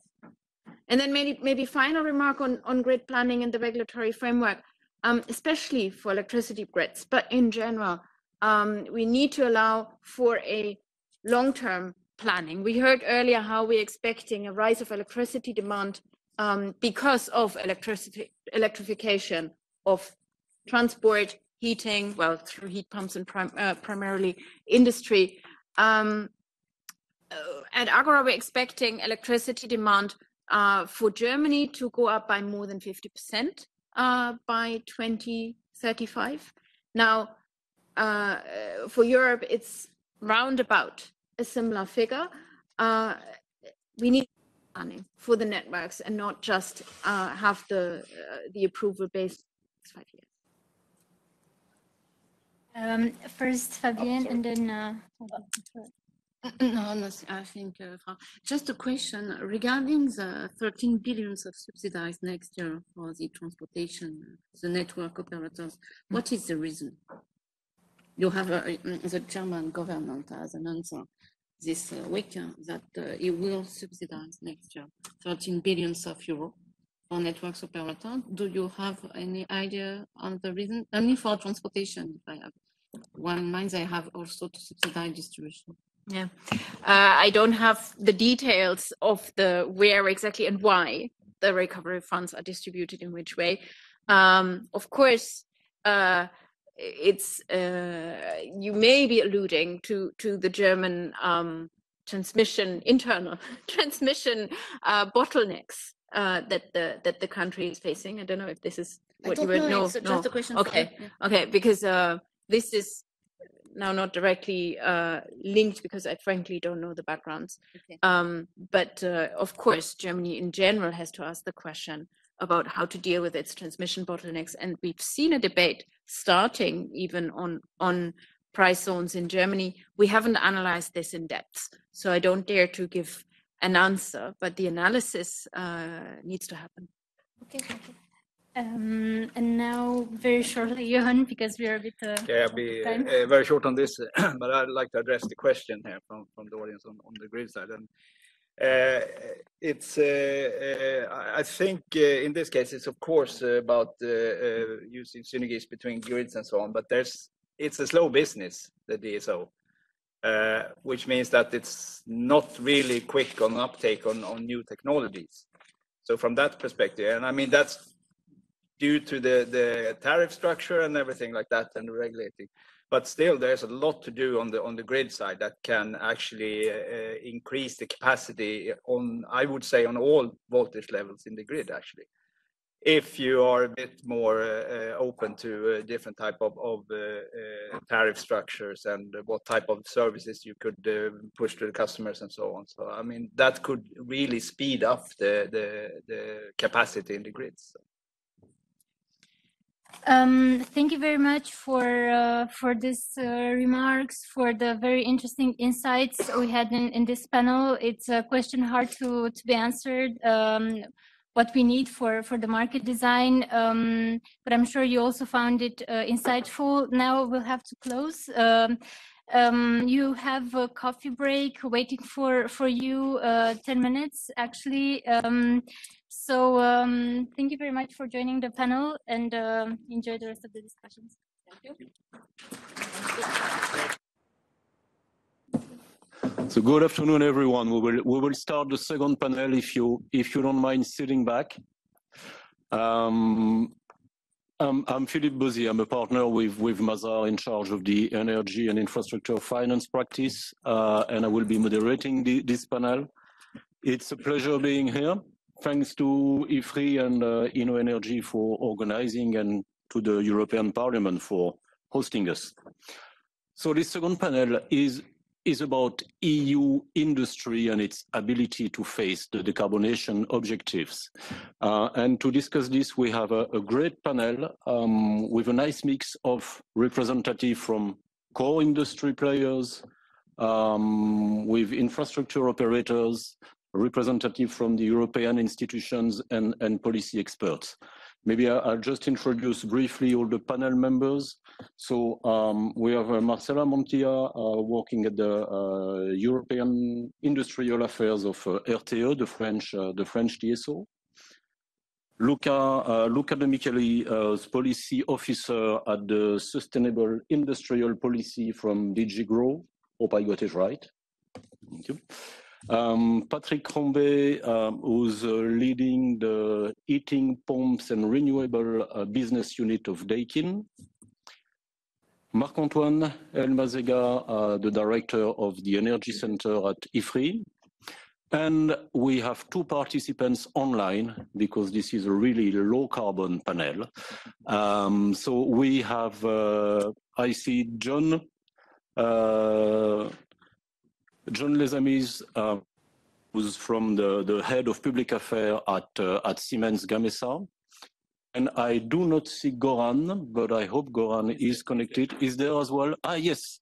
And Goran Bai, who's the founder and the CEO of Norwegian Crystals, a producer of solar wafers and bricks.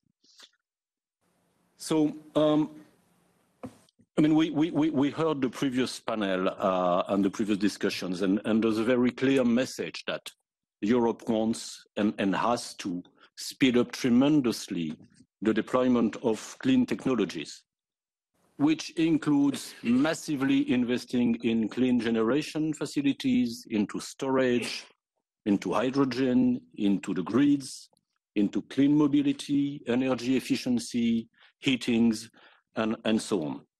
And it means as well adapting the existing industrial base so that they are compliant with the decarbonization objective and finding ways to avoid closing down the existing industrial facilities.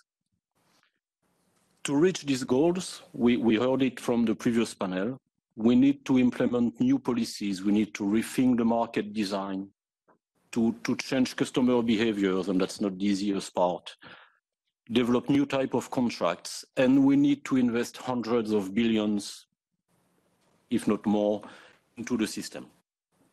But there's one massive underlying question, which is how does all this benefit the industry, the European industry and the European jobs?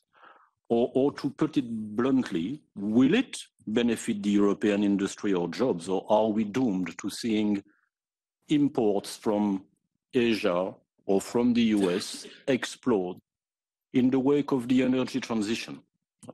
And this is what we want to discuss now. How can we align Europe's industrial capacities to the decarbonization objectives?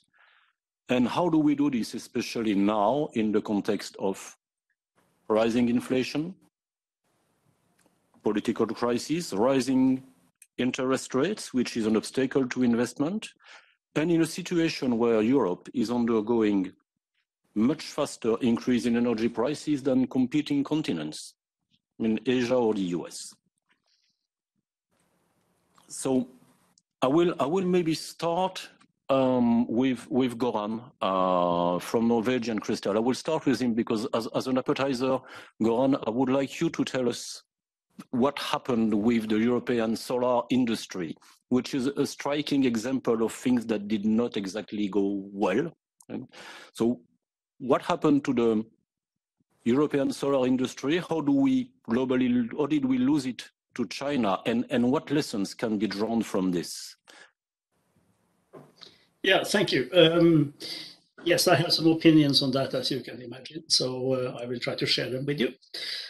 First of all, Europe used to be the leader in PV manufacturing some 15 years ago, and we lost it to China. And I think lost it is the right way of putting it, because we had the European solar industry growing strongly on the basis of particularly German incentives. So we didn't have the same motivation to get the cost down to the level it needed to go, and that's where the Chinese industry saw the opportunity.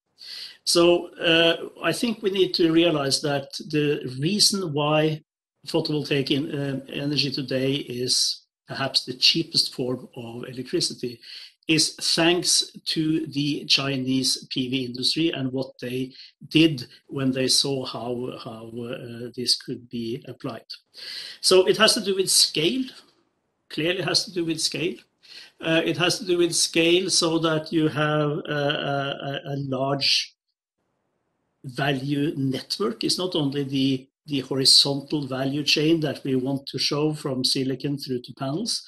There's also equipment, production equipment. There are consumables. There's a whole value network around this industry. And the Chinese have been very good at building that out to be large. They have also been very good at making a smart integration between companies, not necessarily everything on the same balance sheet, but to have some pockets of expertise where they can come together and together be a strong industry. They, of course, knew exactly how to develop large industrial projects, and they've also developed a capability to run large industrial projects. And scale is key to the cost of solar energy. And then, of course, it's speed. You need to get there quite quickly. And to get there quickly, you need capital. And the Chinese industry was able to benefit from Chinese support from the policy banks, but also from private investors and for state-owned enterprises for that matter. But they had the capital to actually being able to go after this quickly. They also applied the tactics of imitating first and then innovating later. And of course, they dare to be wrong also. So there was, in my opinion, a set of reasons why the Chinese industry took over from the European industry. And my thought is that we need to learn from that. We need to accept now that we cannot, in the solar energy, assume that we will ever be independent of Asian imports, because the dominance is so large and the catch-up that we have to play as an industry here in Europe is so large that we just have to coexist, and there's nothing wrong with coexisting. We also should learn that they are now the masters, and we should adopt the way they have gone after creating this dominance. So that is, I think, a lesson in humility that we should all take. Then, how large are we going to build this European industry? So the world market today is about 250 gigawatts. It's supply constrained, so it could easily be 300. And there is no real production in Europe. We have installation of modules in the field, and we have particularly one leading polysilicon maker at the other end of the value chain, but there's nothing in between. So we have to build up everything. And the European Solar Initiative said that we set out and had an ambition of building 20 gigawatts by 2025. The Solar Industry Alliance says 30 gigawatts. So in itself, that is about 10% of the world market within 2025. And that doesn't sound like much, but it is a momentous undertaking to get there. And that puts some demands to us how we can do that. And it also puts demands on the capital that is needed to do this. So to build 30 gigawatts, the capital need is for capex is probably 15 billion euros, which in itself is not a fantastically large amount, but at the same time it is pretty large, and we have to deploy it very, very quickly. So it's not a matter of thinking $15 billion in a 10-year perspective. We have to think about that in a 3-year perspective. And that also means that we need to be very clever with building an industrial platform in Europe which has a competitive scale as soon as possible. And to do that, we need to do it with existing technology. The best available technology, best so we are competitive, and available so that we can actually build with it. Innovation, there's a lot of innovation going on in Europe, and there's a lot of innovation going on in the PV industry, and that is going to carry us in the long run. But it is impossible to build an industry in 3 years with technology which is not commercially available until 7 years from now. So we need to be very pragmatic with how we do this. So that is one point, and then we can innovate into it at a later stage. I think that is the guiding star for how we shall apply the rules about the state aid, and we need to broaden the perspective on innovation to make this work. We have now in Norwegian Crystals for more than a year, we have worked to raise the growth capital to take our capacity up to about 6 gigawatts. So we're going to take some 20% of the ambitions in the industrial lines, we think. We've done that for as I said, for a little bit more than a year. We are raising private capital because that seems to be the way to go, and then rather ask for some support later if that is necessary, which I think it is. But de-risking that private investment is alpha omega. It is seen as a high risk to invest into European PV industry by private investors today. When that is said, we have attracted a lot of interest and we have a lot of positive discussions going on, but it has been necessary to de-risk completely. And that means is it something you would? Oh, sorry, Goran. Is it something you would expect support from government or institutions on? If I'm listening well. Yeah, I think so. I think that first of all, I'm very skeptical to ongoing subsidies, because that turns us back to being a little bit lazy again, like we were 15 years ago. But while you are growing, you are vulnerable, and particularly at a small size. And capital is key. So one way to de-risk capital is, of course, to have it leveraged so that there are some debt in this picture. There could be some grants that could help with the capex. If we look at what the IRA is proposing in US, there is so much tax support there, meaning you get, for the first 5 years, you actually get paid out taxes. If you don't have a tax base, you will get the credits paid out for 5 years. And it is so large for the part of the value chain that Norwegian Crystals represents, that the total capex would be paid back in less than 3 years. That is the reality that we fight with now when we present our case to the private investors. So that is one thing. Another thing I would say is that big energy companies are, of course, should be key in developing this industry, and they are in many ways. But there's also this notion of being agnostic, which is key for saying we'll buy where it's cheapest, which is fine in the long run, but it could be that some of these balance sheets should think about giving some preference for locally made products. So that would also be helpful. So I don't really have the solution, but those are some ideas. Okay. Thank you very much, Goran. I'm sure we'll get back to you a bit later. Maybe to give a different perspective, Marc-Antoine, can I ask you from your sector and policy expert perspective, do you think the EU has the measure of the challenge ahead for its industry? No, I think. Thank you very much. I think what we've observed over the past few years, especially in this new commission, is a real wake up and shake up in terms of industrial policy. It's if we compare this to the Juncker Commission, for various reasons, not necessarily related to what the Commission really wanted, but probably to what actually was the space that was given to it by the member countries. I mean, this is an entirely new world. Now, I'd like to bring in a little bit of realism and a little bit of awareness to complement what Goran has just said. The realism is regarding, for example, the super new ambitions to deploy an additional 700 gigawatts of renewables, for example, by 2030. So we've looked into these numbers, which basically imply to multiply by 3 or 4 the annual level of deployment of solar wind.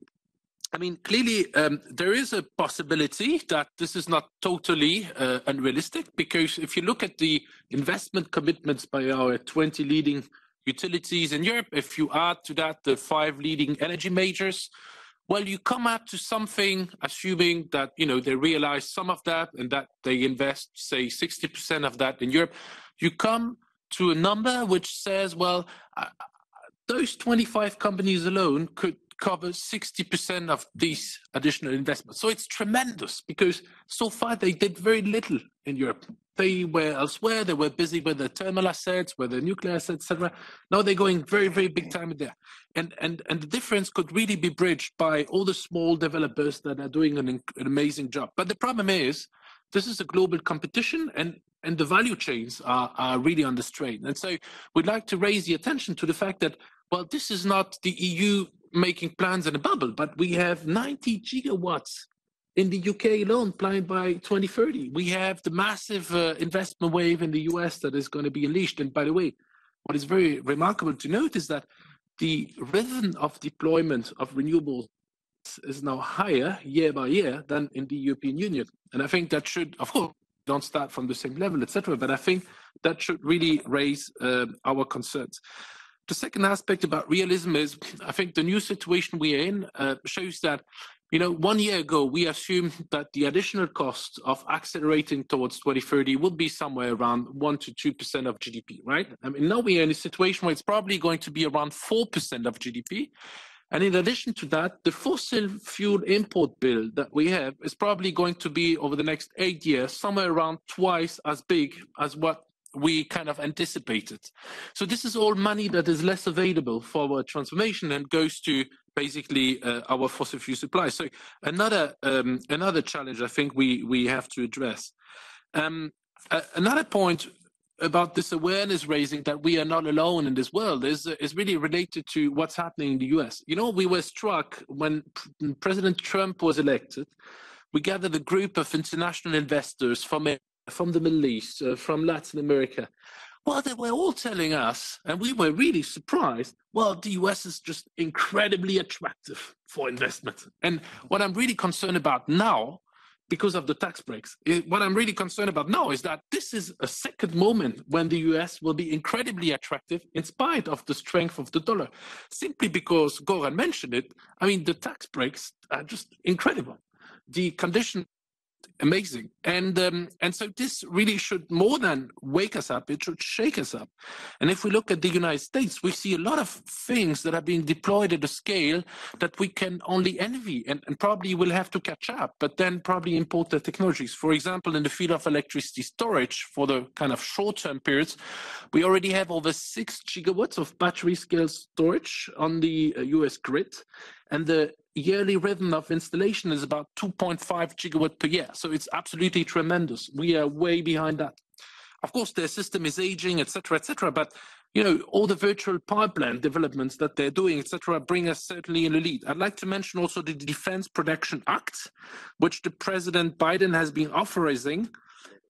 Yeah, but it's extremely powerful for solar panels, building installations, heat pump, equipment for making and using clean energy, electricity generative fuels, and critical power grid infrastructure like transformers. I mean, this is massive, in addition to the Inflation Reduction Act, etc.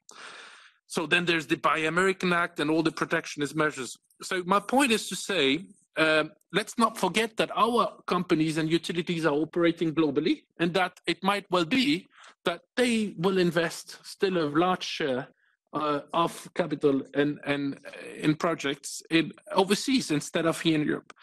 And the last point, maybe to reflect on this industrial shakeup that we're doing and the points from DG Grow.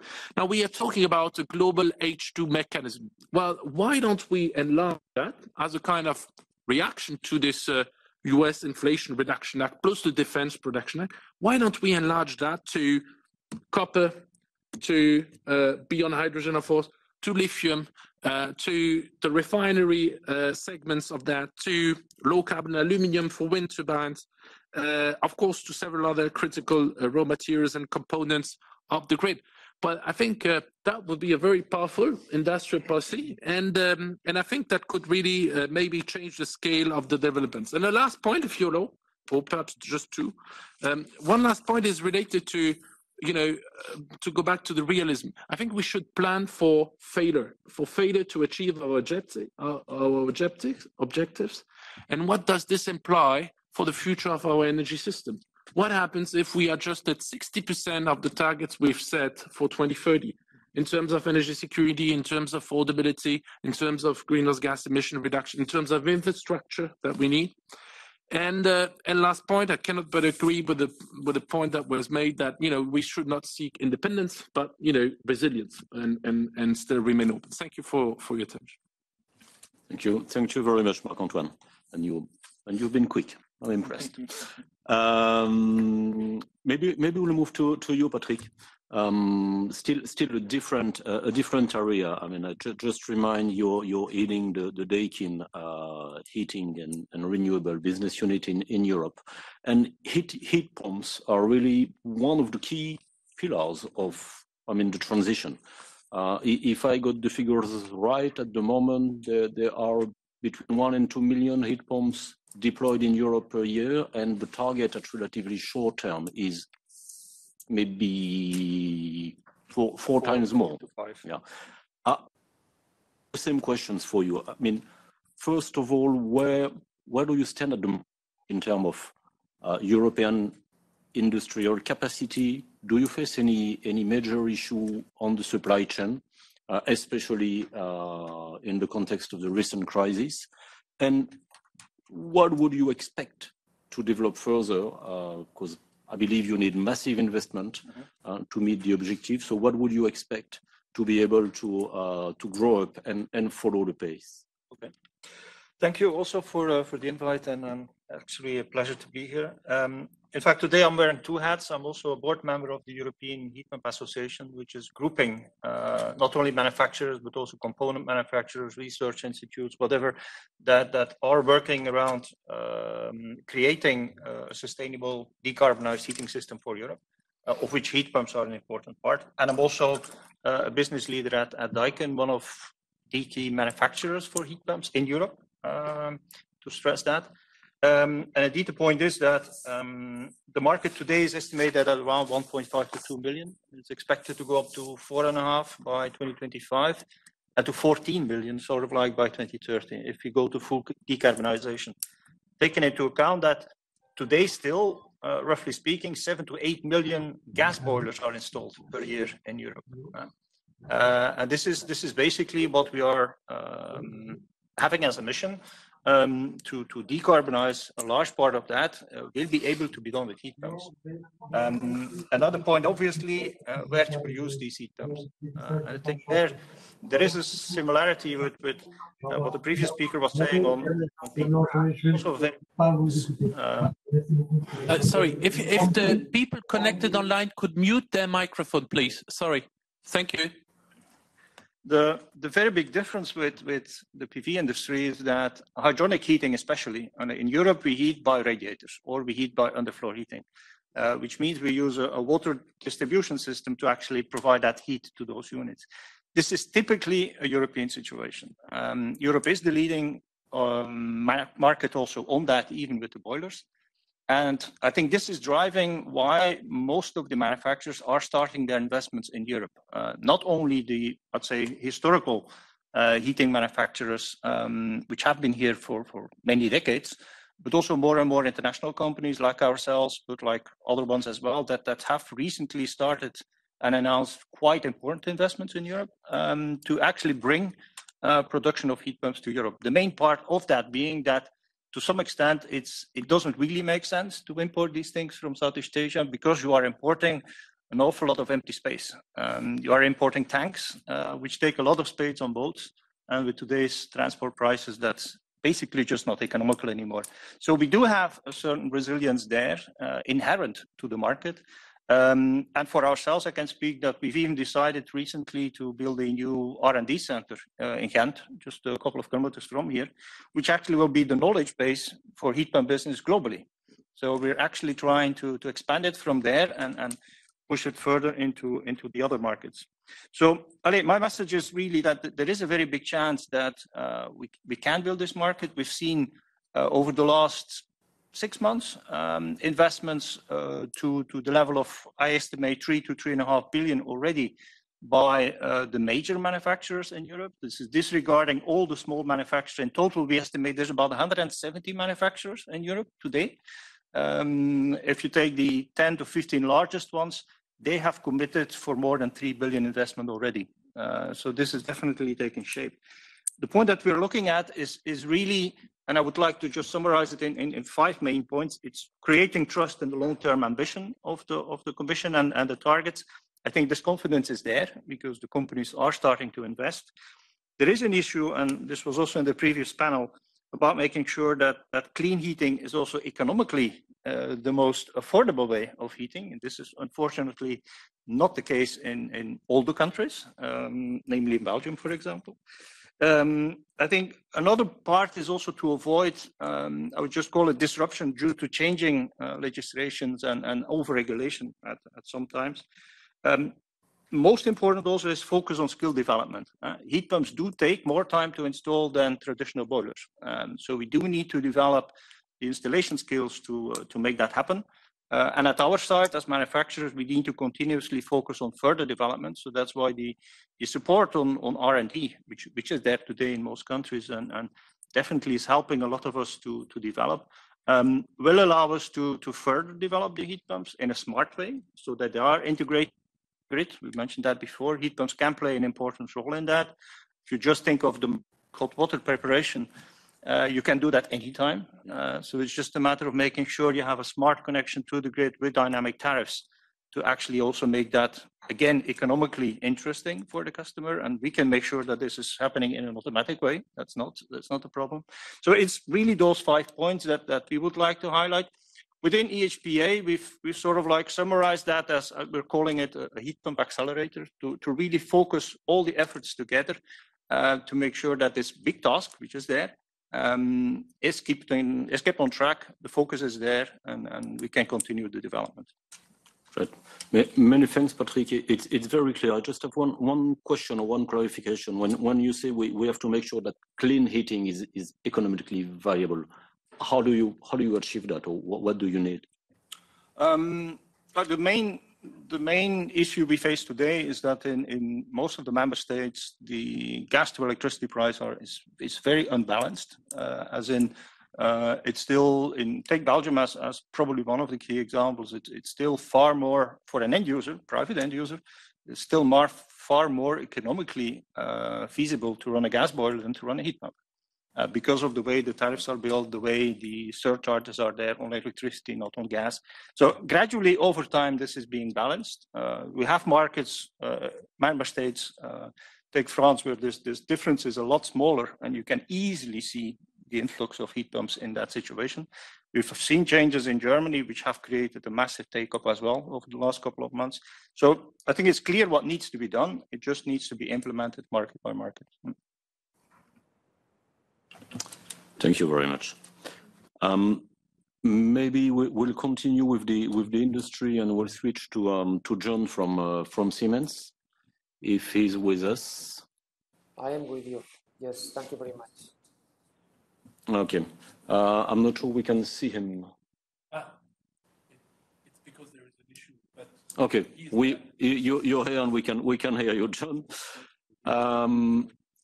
Maybe not the perspective from the wind industry, which is a very different one from the solar industry, because Europe actually has kept a leadership in the wind and the wind turbines industry.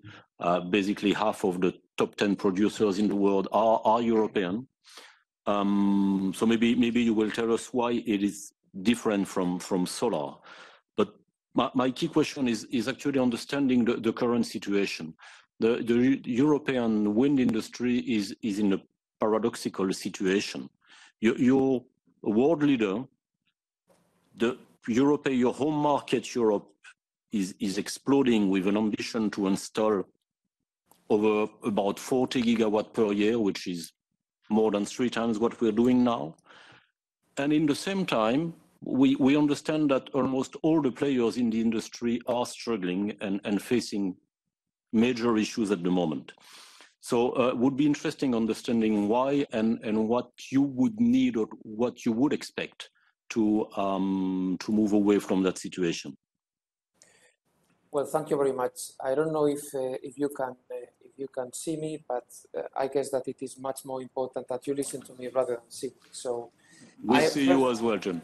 Okay, that is fantastic. So first of all, I would like to thank to Ifri and InnoEnergy as Siemens Gamesa for having granted us the opportunity to take part in this extremely relevant panel as in the current time window. Sorry for not having been there, but some health issues have impeded me to be there with you. So sorry for that. Philippe, indeed, I mean, this is a real paradox, the one that the wind industry is living. And maybe instead of answering to your question, although I would indeed answer your question, I would be the one asking you, because you are the expert in M&A transactions, whether you may have seen any situation as it is right now. Targets more promising than ever. Everybody wants to put a wind turbine in the hut. So let's say renewables. It's clear that renewables are the future. We are the most competitive energy source. But indeed, when everybody should be demanding, and we will be glad to be supplying, we are financially, at least the European, the Western OEMs, original equipment manufacturers, we are all financially struggling. So this is the reason why this roundtable is of essence, because when we have seen that the targets have been lifted incredibly, I mean, since the European Green Deal was announced back in 2019, currently we, after the REPowerEU, which was announced in May 18th of this year, the current targets for 2030 is, as you said, 510 gigas. That means that while we have installed in a record year in 2021 only 11 gigas of wind power, we should be installing quadruple figure, so nearly 39 gigas of wind power. As you also rightly pointed out, Philippe, it is true that Europe has a fantastic opportunity, not only an opportunity, but that you can say as well. We have a leading industry. This is the reason why we are calling the wind industry to be called and to be considered as strategic by policymakers, by institutional stakeholders, because the wind sector started more than 30 years ago in Europe. What may have been the difference with the solar PV industry and what has occurred that from a leading European manufacturing footprint, this has been reallocated to other regions, while we, as the wind industry, we have maintained ourselves resilient, up until now at least, in Europe. It is because, first of all, I think that technology-wise, we are more complex than solar PV. Logistically speaking, and from a component standpoint, we are also more complex, bigger. Please imagine that the first turbines that were installed 30 years ago, they were 450 kilowatts turbines with rotor diameters of around 30 meters, tower height 30 meters, 35 meters. Currently, our Goliaths, our monsters, they are 14, 15 megawatt turbines. They have rotor diameters 236 meters from Siemens Gamesa, for example, the most powerful turbine. And towers, instead of 30, we are talking above 165 meters. So logistically, domestically itself, the European market has been robust. Investment in technology, and we still keep our industrial footprint in Europe and our R&D centers in Europe as well. We at Siemens Gamesa, for example, we invest above 300 million euros per year in technology, and 2/3 of our 27,000 employees are based in Europe. So we have manufacturing footprint in Denmark, Germany, Portugal, France, Spain, and the UK as well, although it is not the European Union formally speaking. So let's say a robust domestic market And our investment in technology and our investment in strong supply chains have been the real push for us maintaining our industrial and headcount footprint in Europe. Is that assured? It is not. And we clearly see it. Again, the paradoxical situation about higher targets, higher goals, but the entire Western OEMs are financially struggling. The main driver for that has been that, and Goran was speaking about at his introduction, his intervention at the very beginning. It is true that for the good, price has been an element into the energy procurement process. So from feed-in tariff, we then jumped into CFDs, auctions. That is fantastic. Thanks to this price pressure, we have been able to become more competitive. But we are already the most competitive energy source. There has to be a limit to the race to the bottom. And I think in the current geopolitical situation, one crucial element, and it has also been mentioned by some of the, I think it was Luca, one of the previous panelists, has been brought to the table, energy security. So we should be thinking ahead. Is only price the element to be considered in a technology that is providing Europe with clean and competitive energy security? We consider that not. The industry has a tremendous burden in this race to the bottom. We are providing not only clean energy, not only in a timely manner, but we have been able to develop new technologies, new startups, innovation, creation of sustainable jobs, new manufacturing facilities, and so on and so forth. So I think this is why we are suggesting, as one of the steps forward, that in the CFD auctions, in the public procurement processes for energy, that it is not only price the element to be considered, and the state aid rules already allow that we use the qualitative criteria related to the local supply chain used, the innovation being implemented, sustainability measures, circular economy, restoration capabilities of environment, recyclable blades, which we have already, there are already in the market. We at Siemens Gamesa have recently not only announced the first offshore, but also onshore, fully recyclable blades. So we are investing already in this technology, and we Europeans are developing the most reliable technology while we are developing economic sectors. For example, if I may, I mean, in this technology race, yesterday we announced that as a company, we announced that our prototype for which is installed in Denmark, the 14 megawatt, 222 meter prototype for offshore, it has produced the most power of a single turbine ever, capable of providing energy to a mid-size electric car for 1.2 million kilometers. So is that only price? No, because there is an entire supply chain, European supply chain, supporting the development of such technology.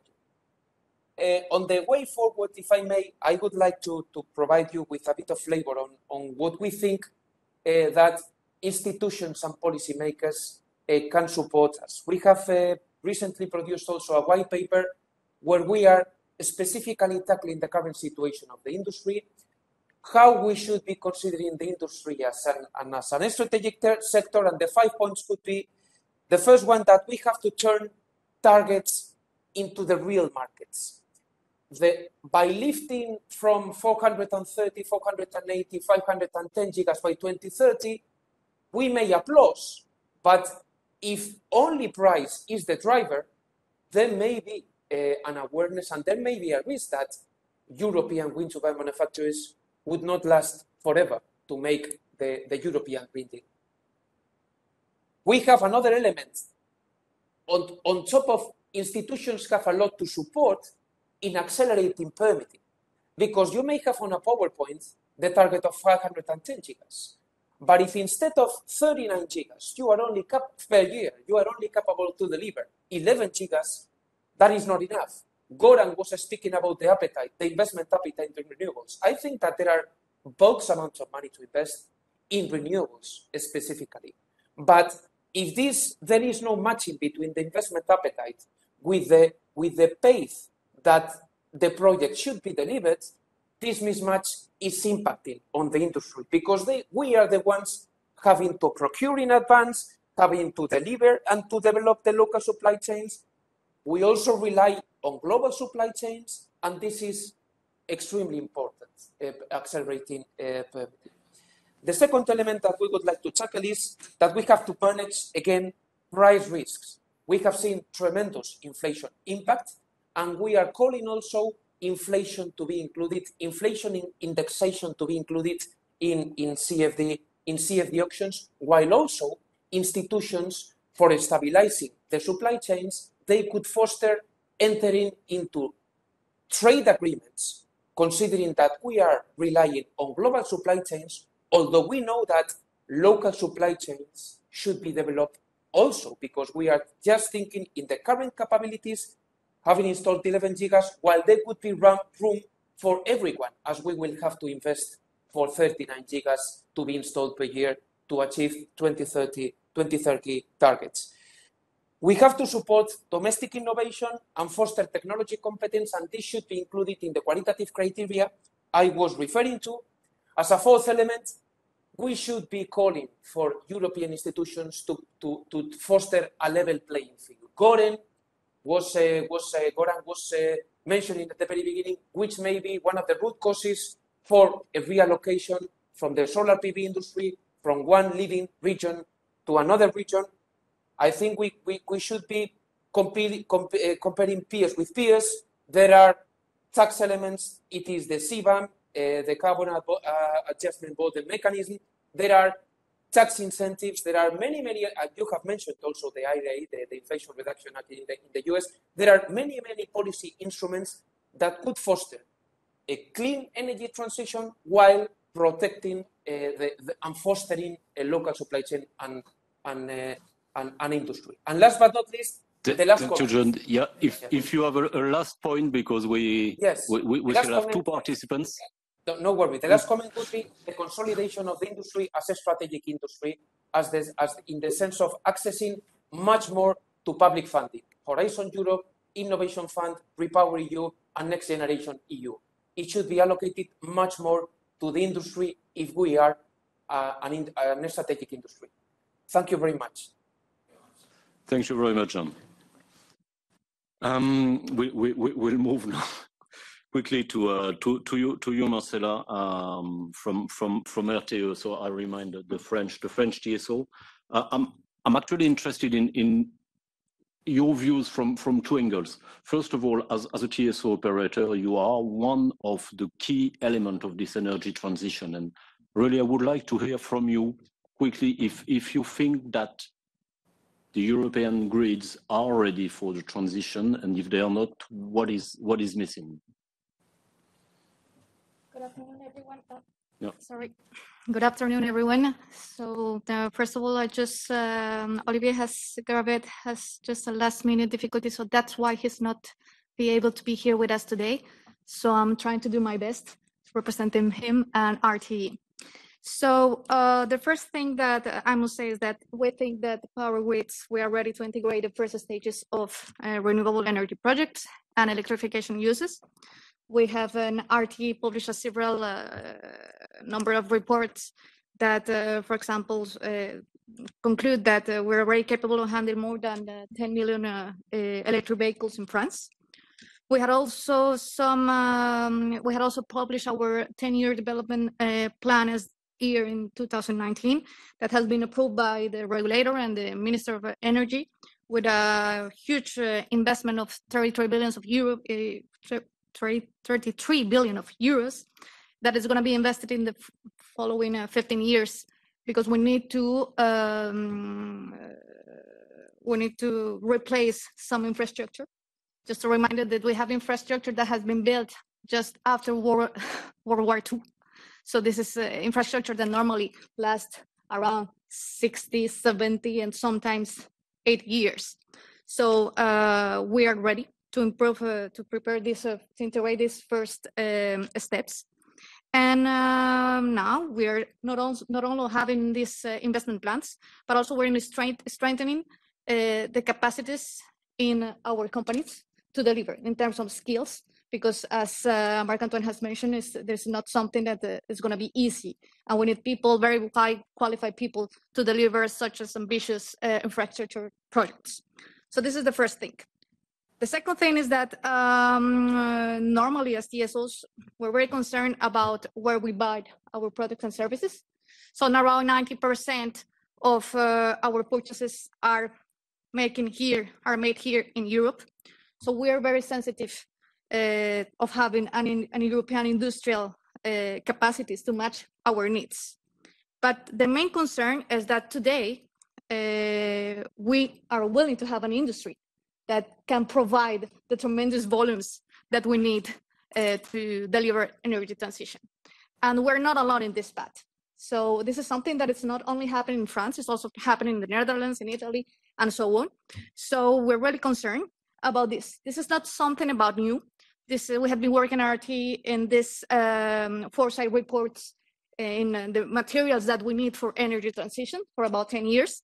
And this is not only about industrial capacities, of course. It is important to have all the factors that we need and very high qualified people, but this is also about a volume of technologies, materials, and the problem is that there's an issue on resources because resources are not unlimited.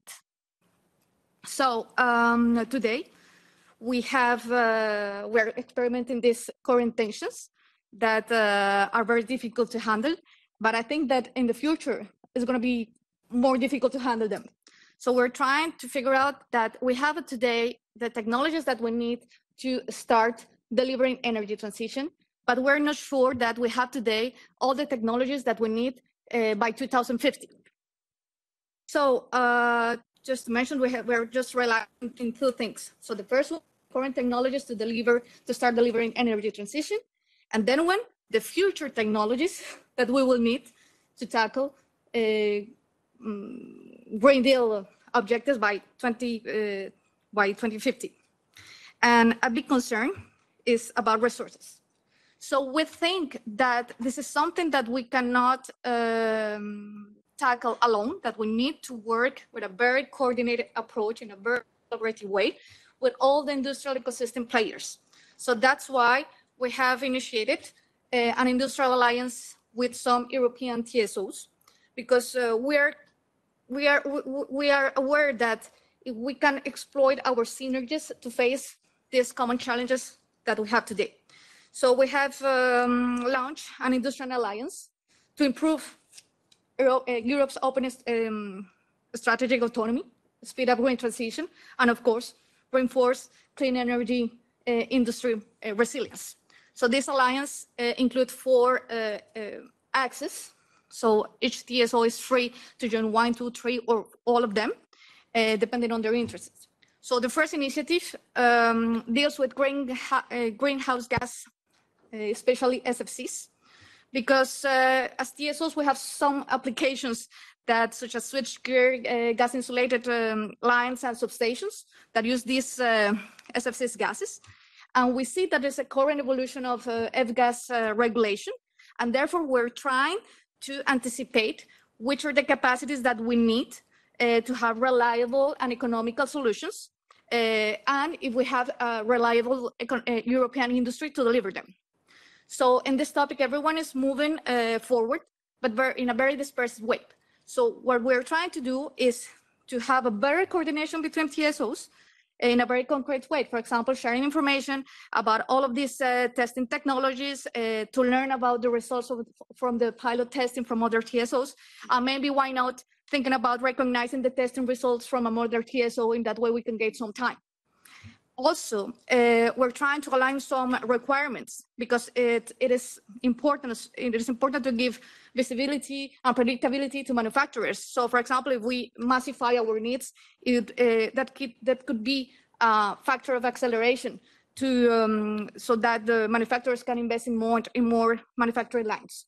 So this initiative, this first chapter of the initiative, responds to this the need that we need to have this GIS technologies that are going to be installed in the offshore platform and also inland to deliver energy transition, and also because we need to replace all of our equipment that actually have SFCs.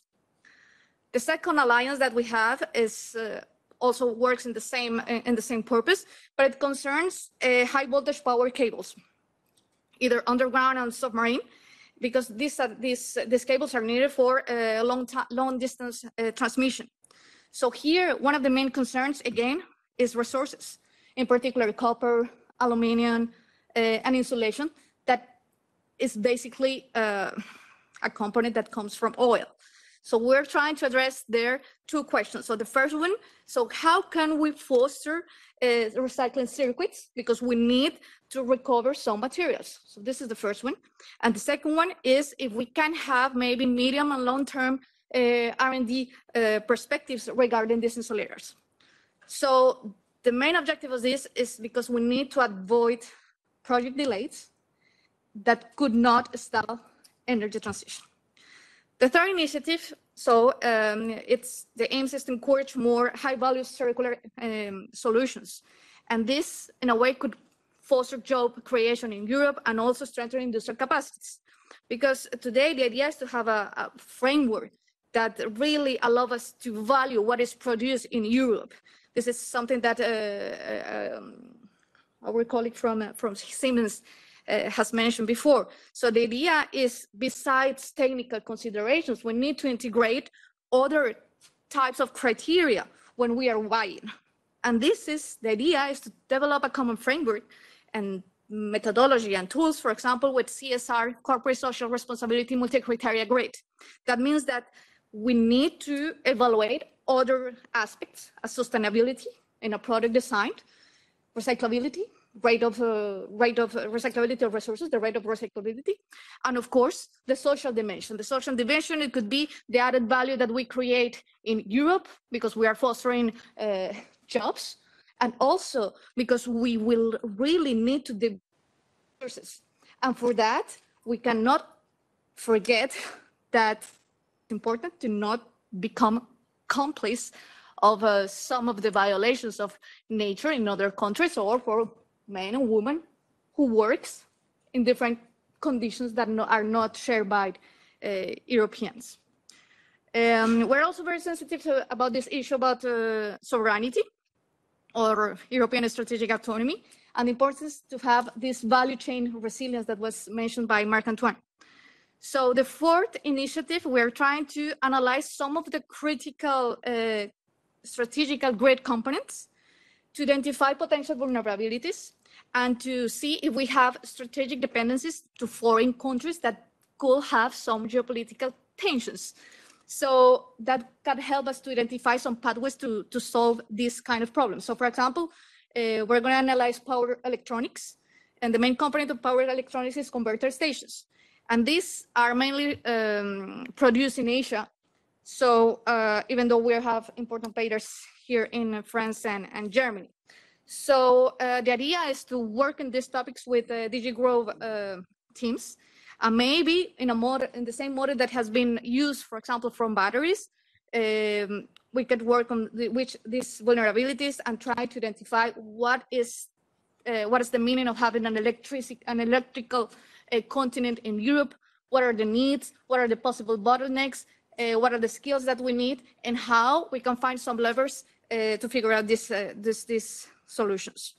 So this is the main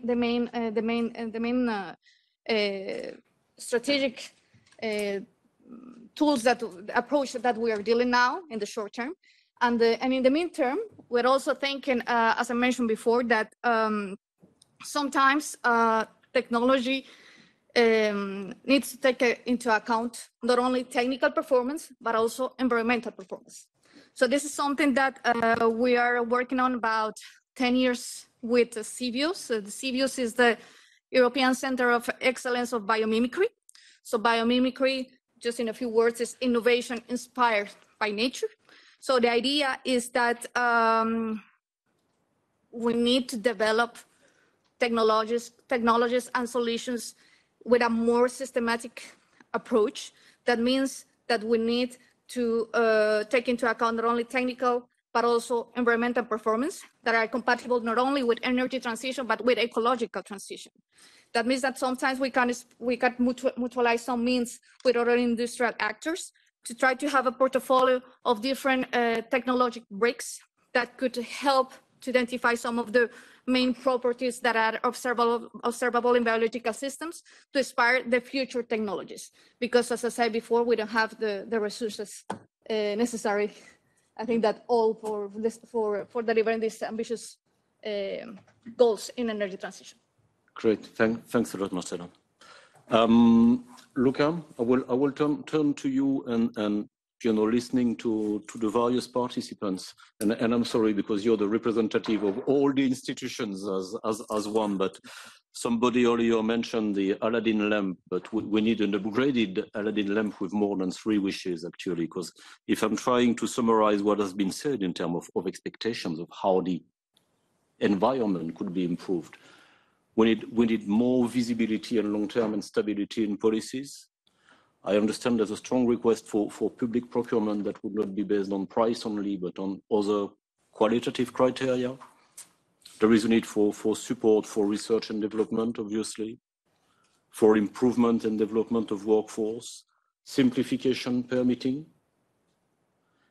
and of course, money somewhere, whether it is under the form of tax incentives, or grants and subsidies, and especially to help ramp up some of the industries. And last, fostering alliances for material and sourcing, which is a pretty long list of wishes. So maybe if you could tell us what the European institutions are doing at the moment and what you plan to do.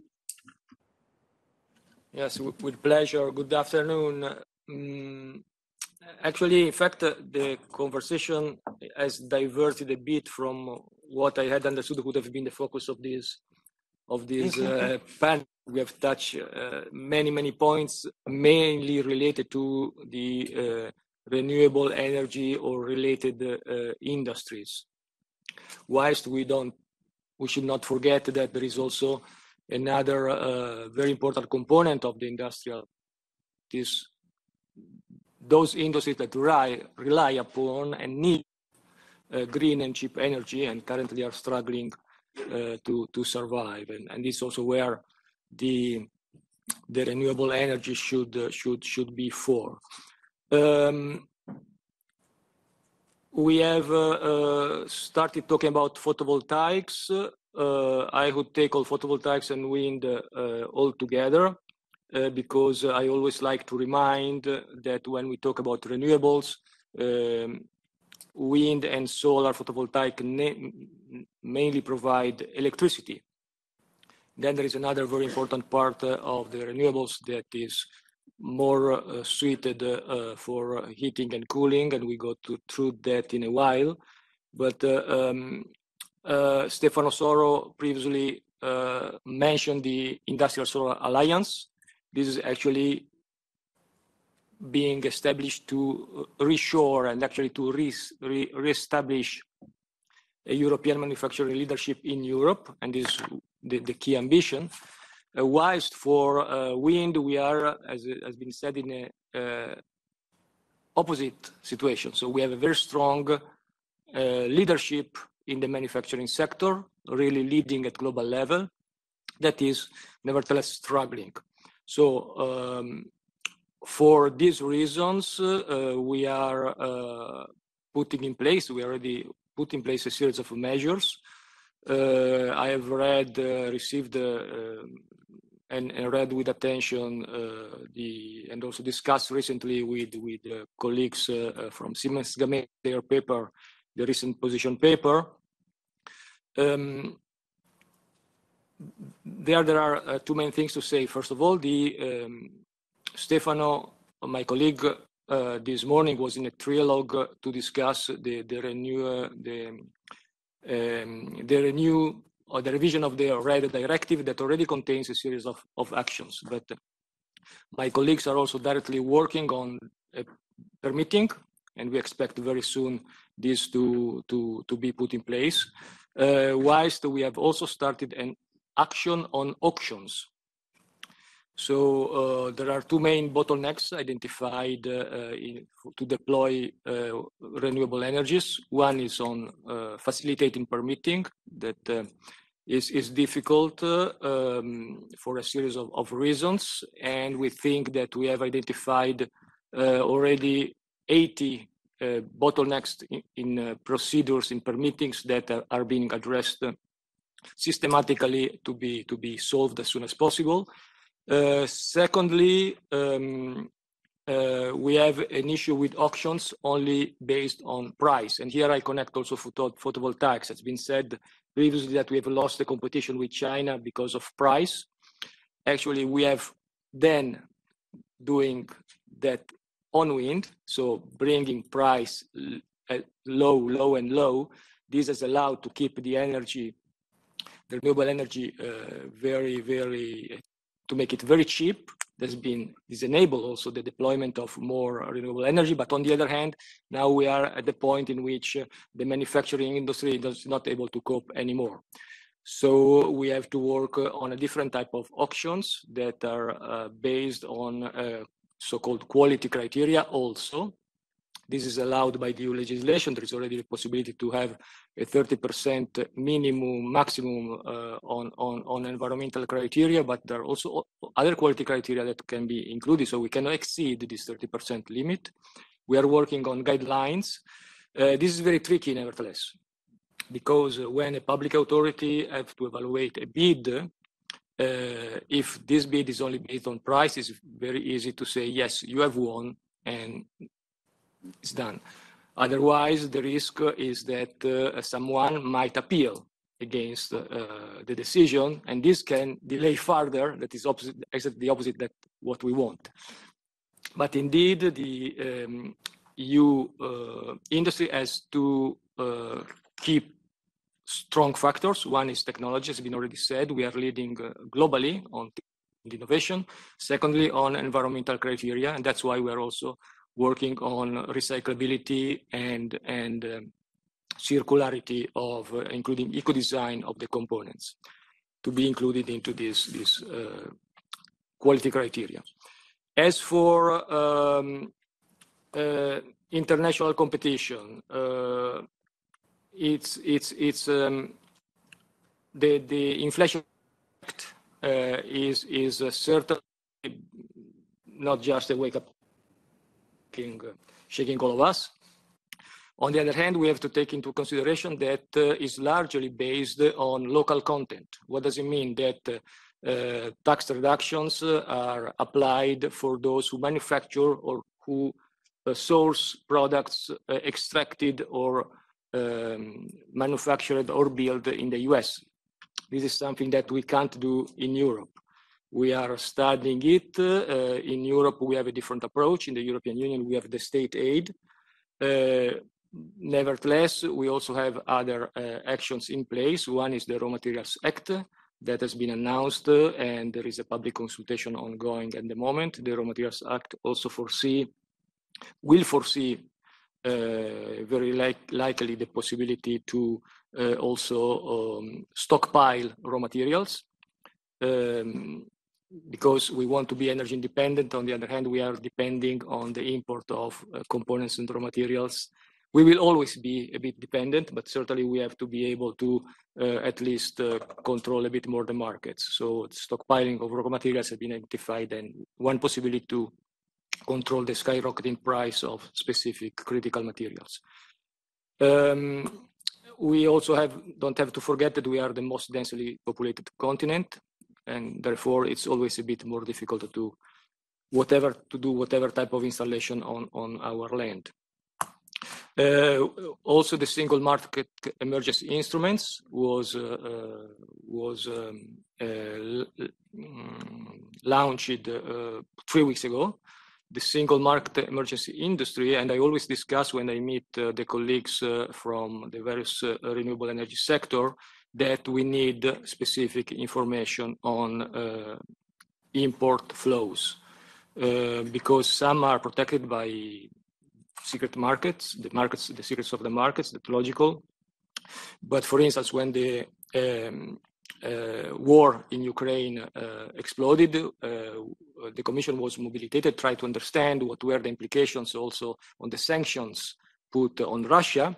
And for the renewable energy sector, in particular the wind energy sector, was very difficult to understand what were actually the real dependencies on Russia and Belarus.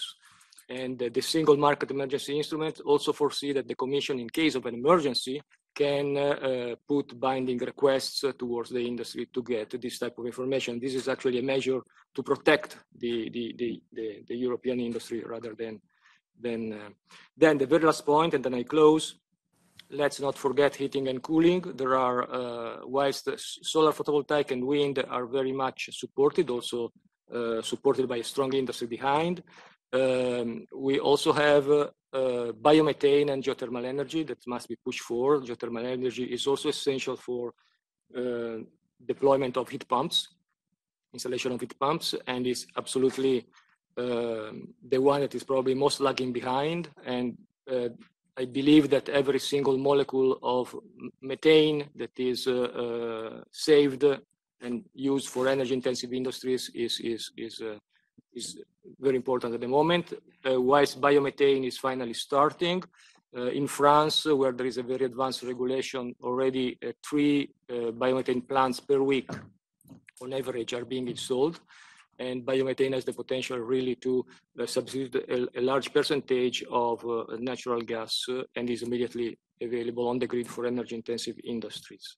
Thank you, Luca. I will have to stop you because I just want to invite MEP Christophe Grudler to say a few words, and I know you have to leave in 10 minutes, so we'll get back to you for questions afterwards. Thank you very much. Good evening, everyone. I hope you had excellent discussions on the future of our power system in this house of the European Parliament here in Brussels. I would like to thank Ifri and EIT InnoEnergy for the organization of this compelling seminar. I also warmly thank my colleague Claudia Gamon. Without her, this event would have not taken place today.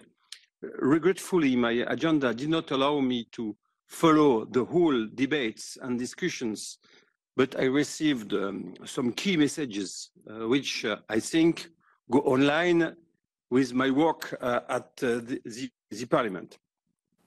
As rapporteur of the Parliament on energy system integration, I called for all Europeans to have guaranteed access to affordable clean energy for lighting, heating, and working. It has never been so accurate today with the serious crisis that Europe is facing and which have massive impacts on our bills, on ways of living. The war in Ukraine is a real new momentum to politically reiterate our willing to become carbon neutral by 2050 with a complete phase out of fossil-based energy.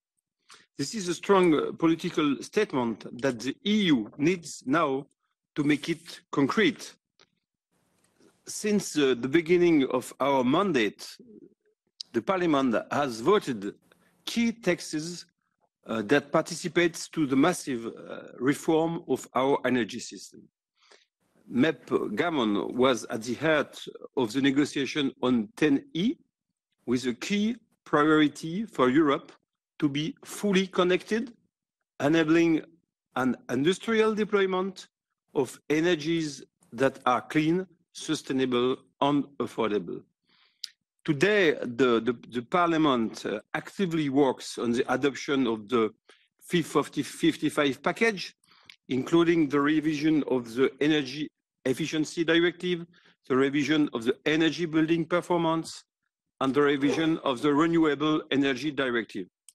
These represent hundreds of pages and endless working hours, but we do not count them, be sure, as the most important is the final result.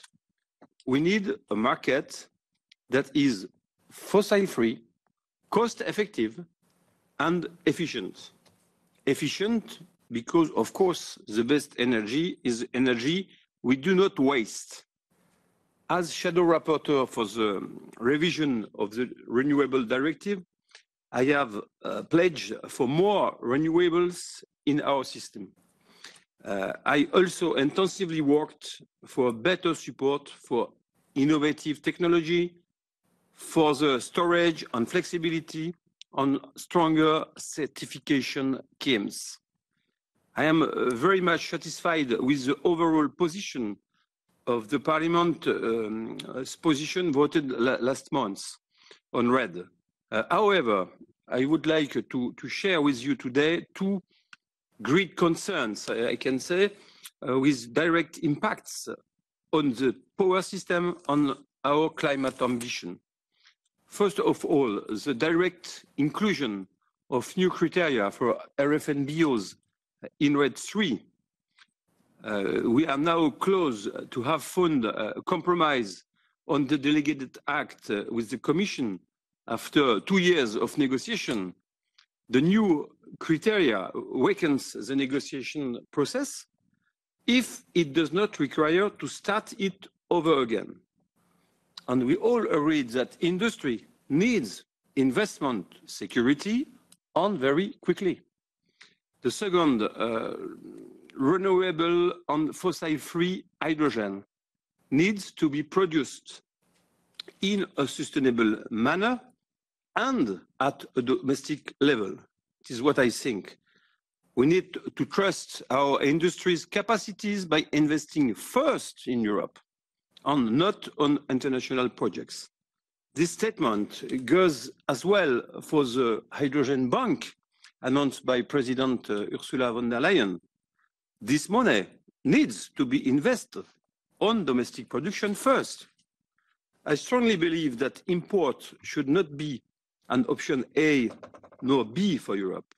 Let's not make this any more difficult for Europe by setting strategies and targets for imports. This historical gas shock we are living and the outrageous war in Ukraine show us how fundamental Europe needs to strengthen its strategic autonomy. Repower EU will help us getting rid of Russian gas. We need to use this impulse to go even further. We need it now, so let's roll up our sleeves even more higher to decarbonize our economy, strengthen our energy system, and to reinforce our strategic autonomy. Thank you very much.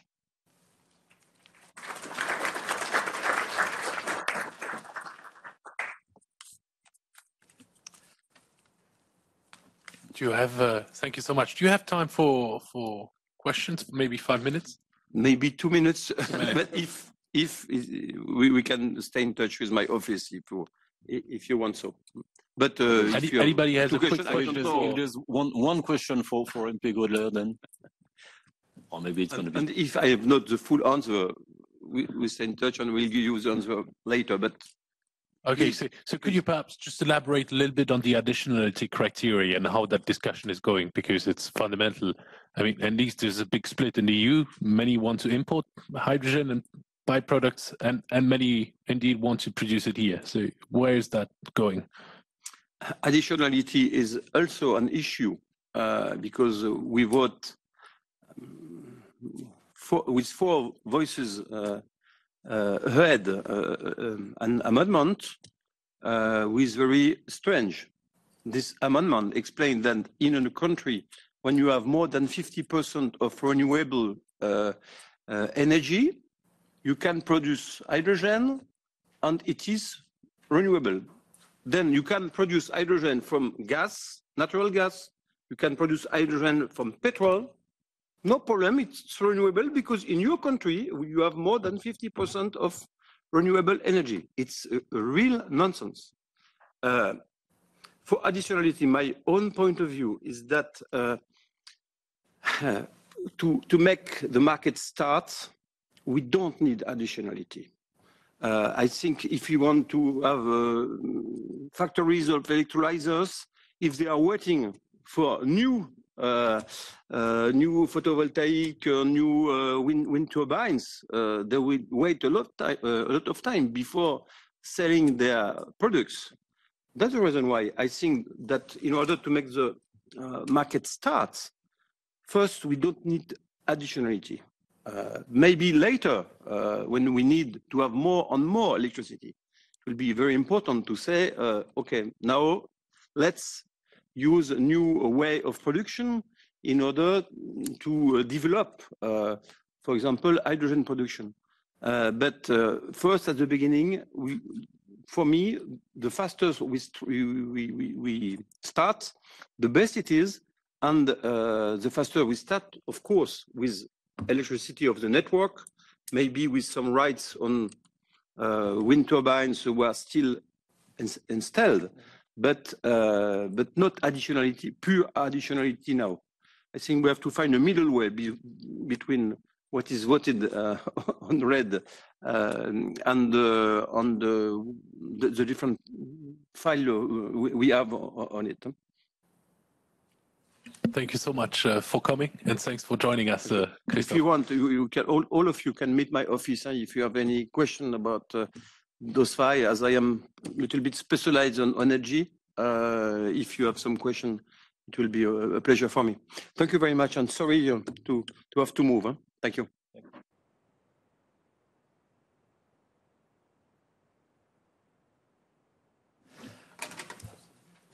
Yeah, we'll try to keep it short. I know we're a bit late already. So coming back to the discussion, are there any reaction or questions in the room or from the other participants? Oh, it's late and everybody's waiting for the cocktail, I believe. Any question? Yep. Just one question. We have seen that during the COVID crisis as well as the energy crisis, the state aid legal framework in Europe has been very flexible. Regarding this question of industrialization of Europe and to be sure that the energy transition will support the development of a European industry in the field of clean technologies, is there any planning discussion around the question of state aid framework? Yes, it is under inter-service consultation now, and I guess then in a few days, maximum weeks, the revised crisis framework will be out. I can't say more, obviously, but. Thank you, Luca.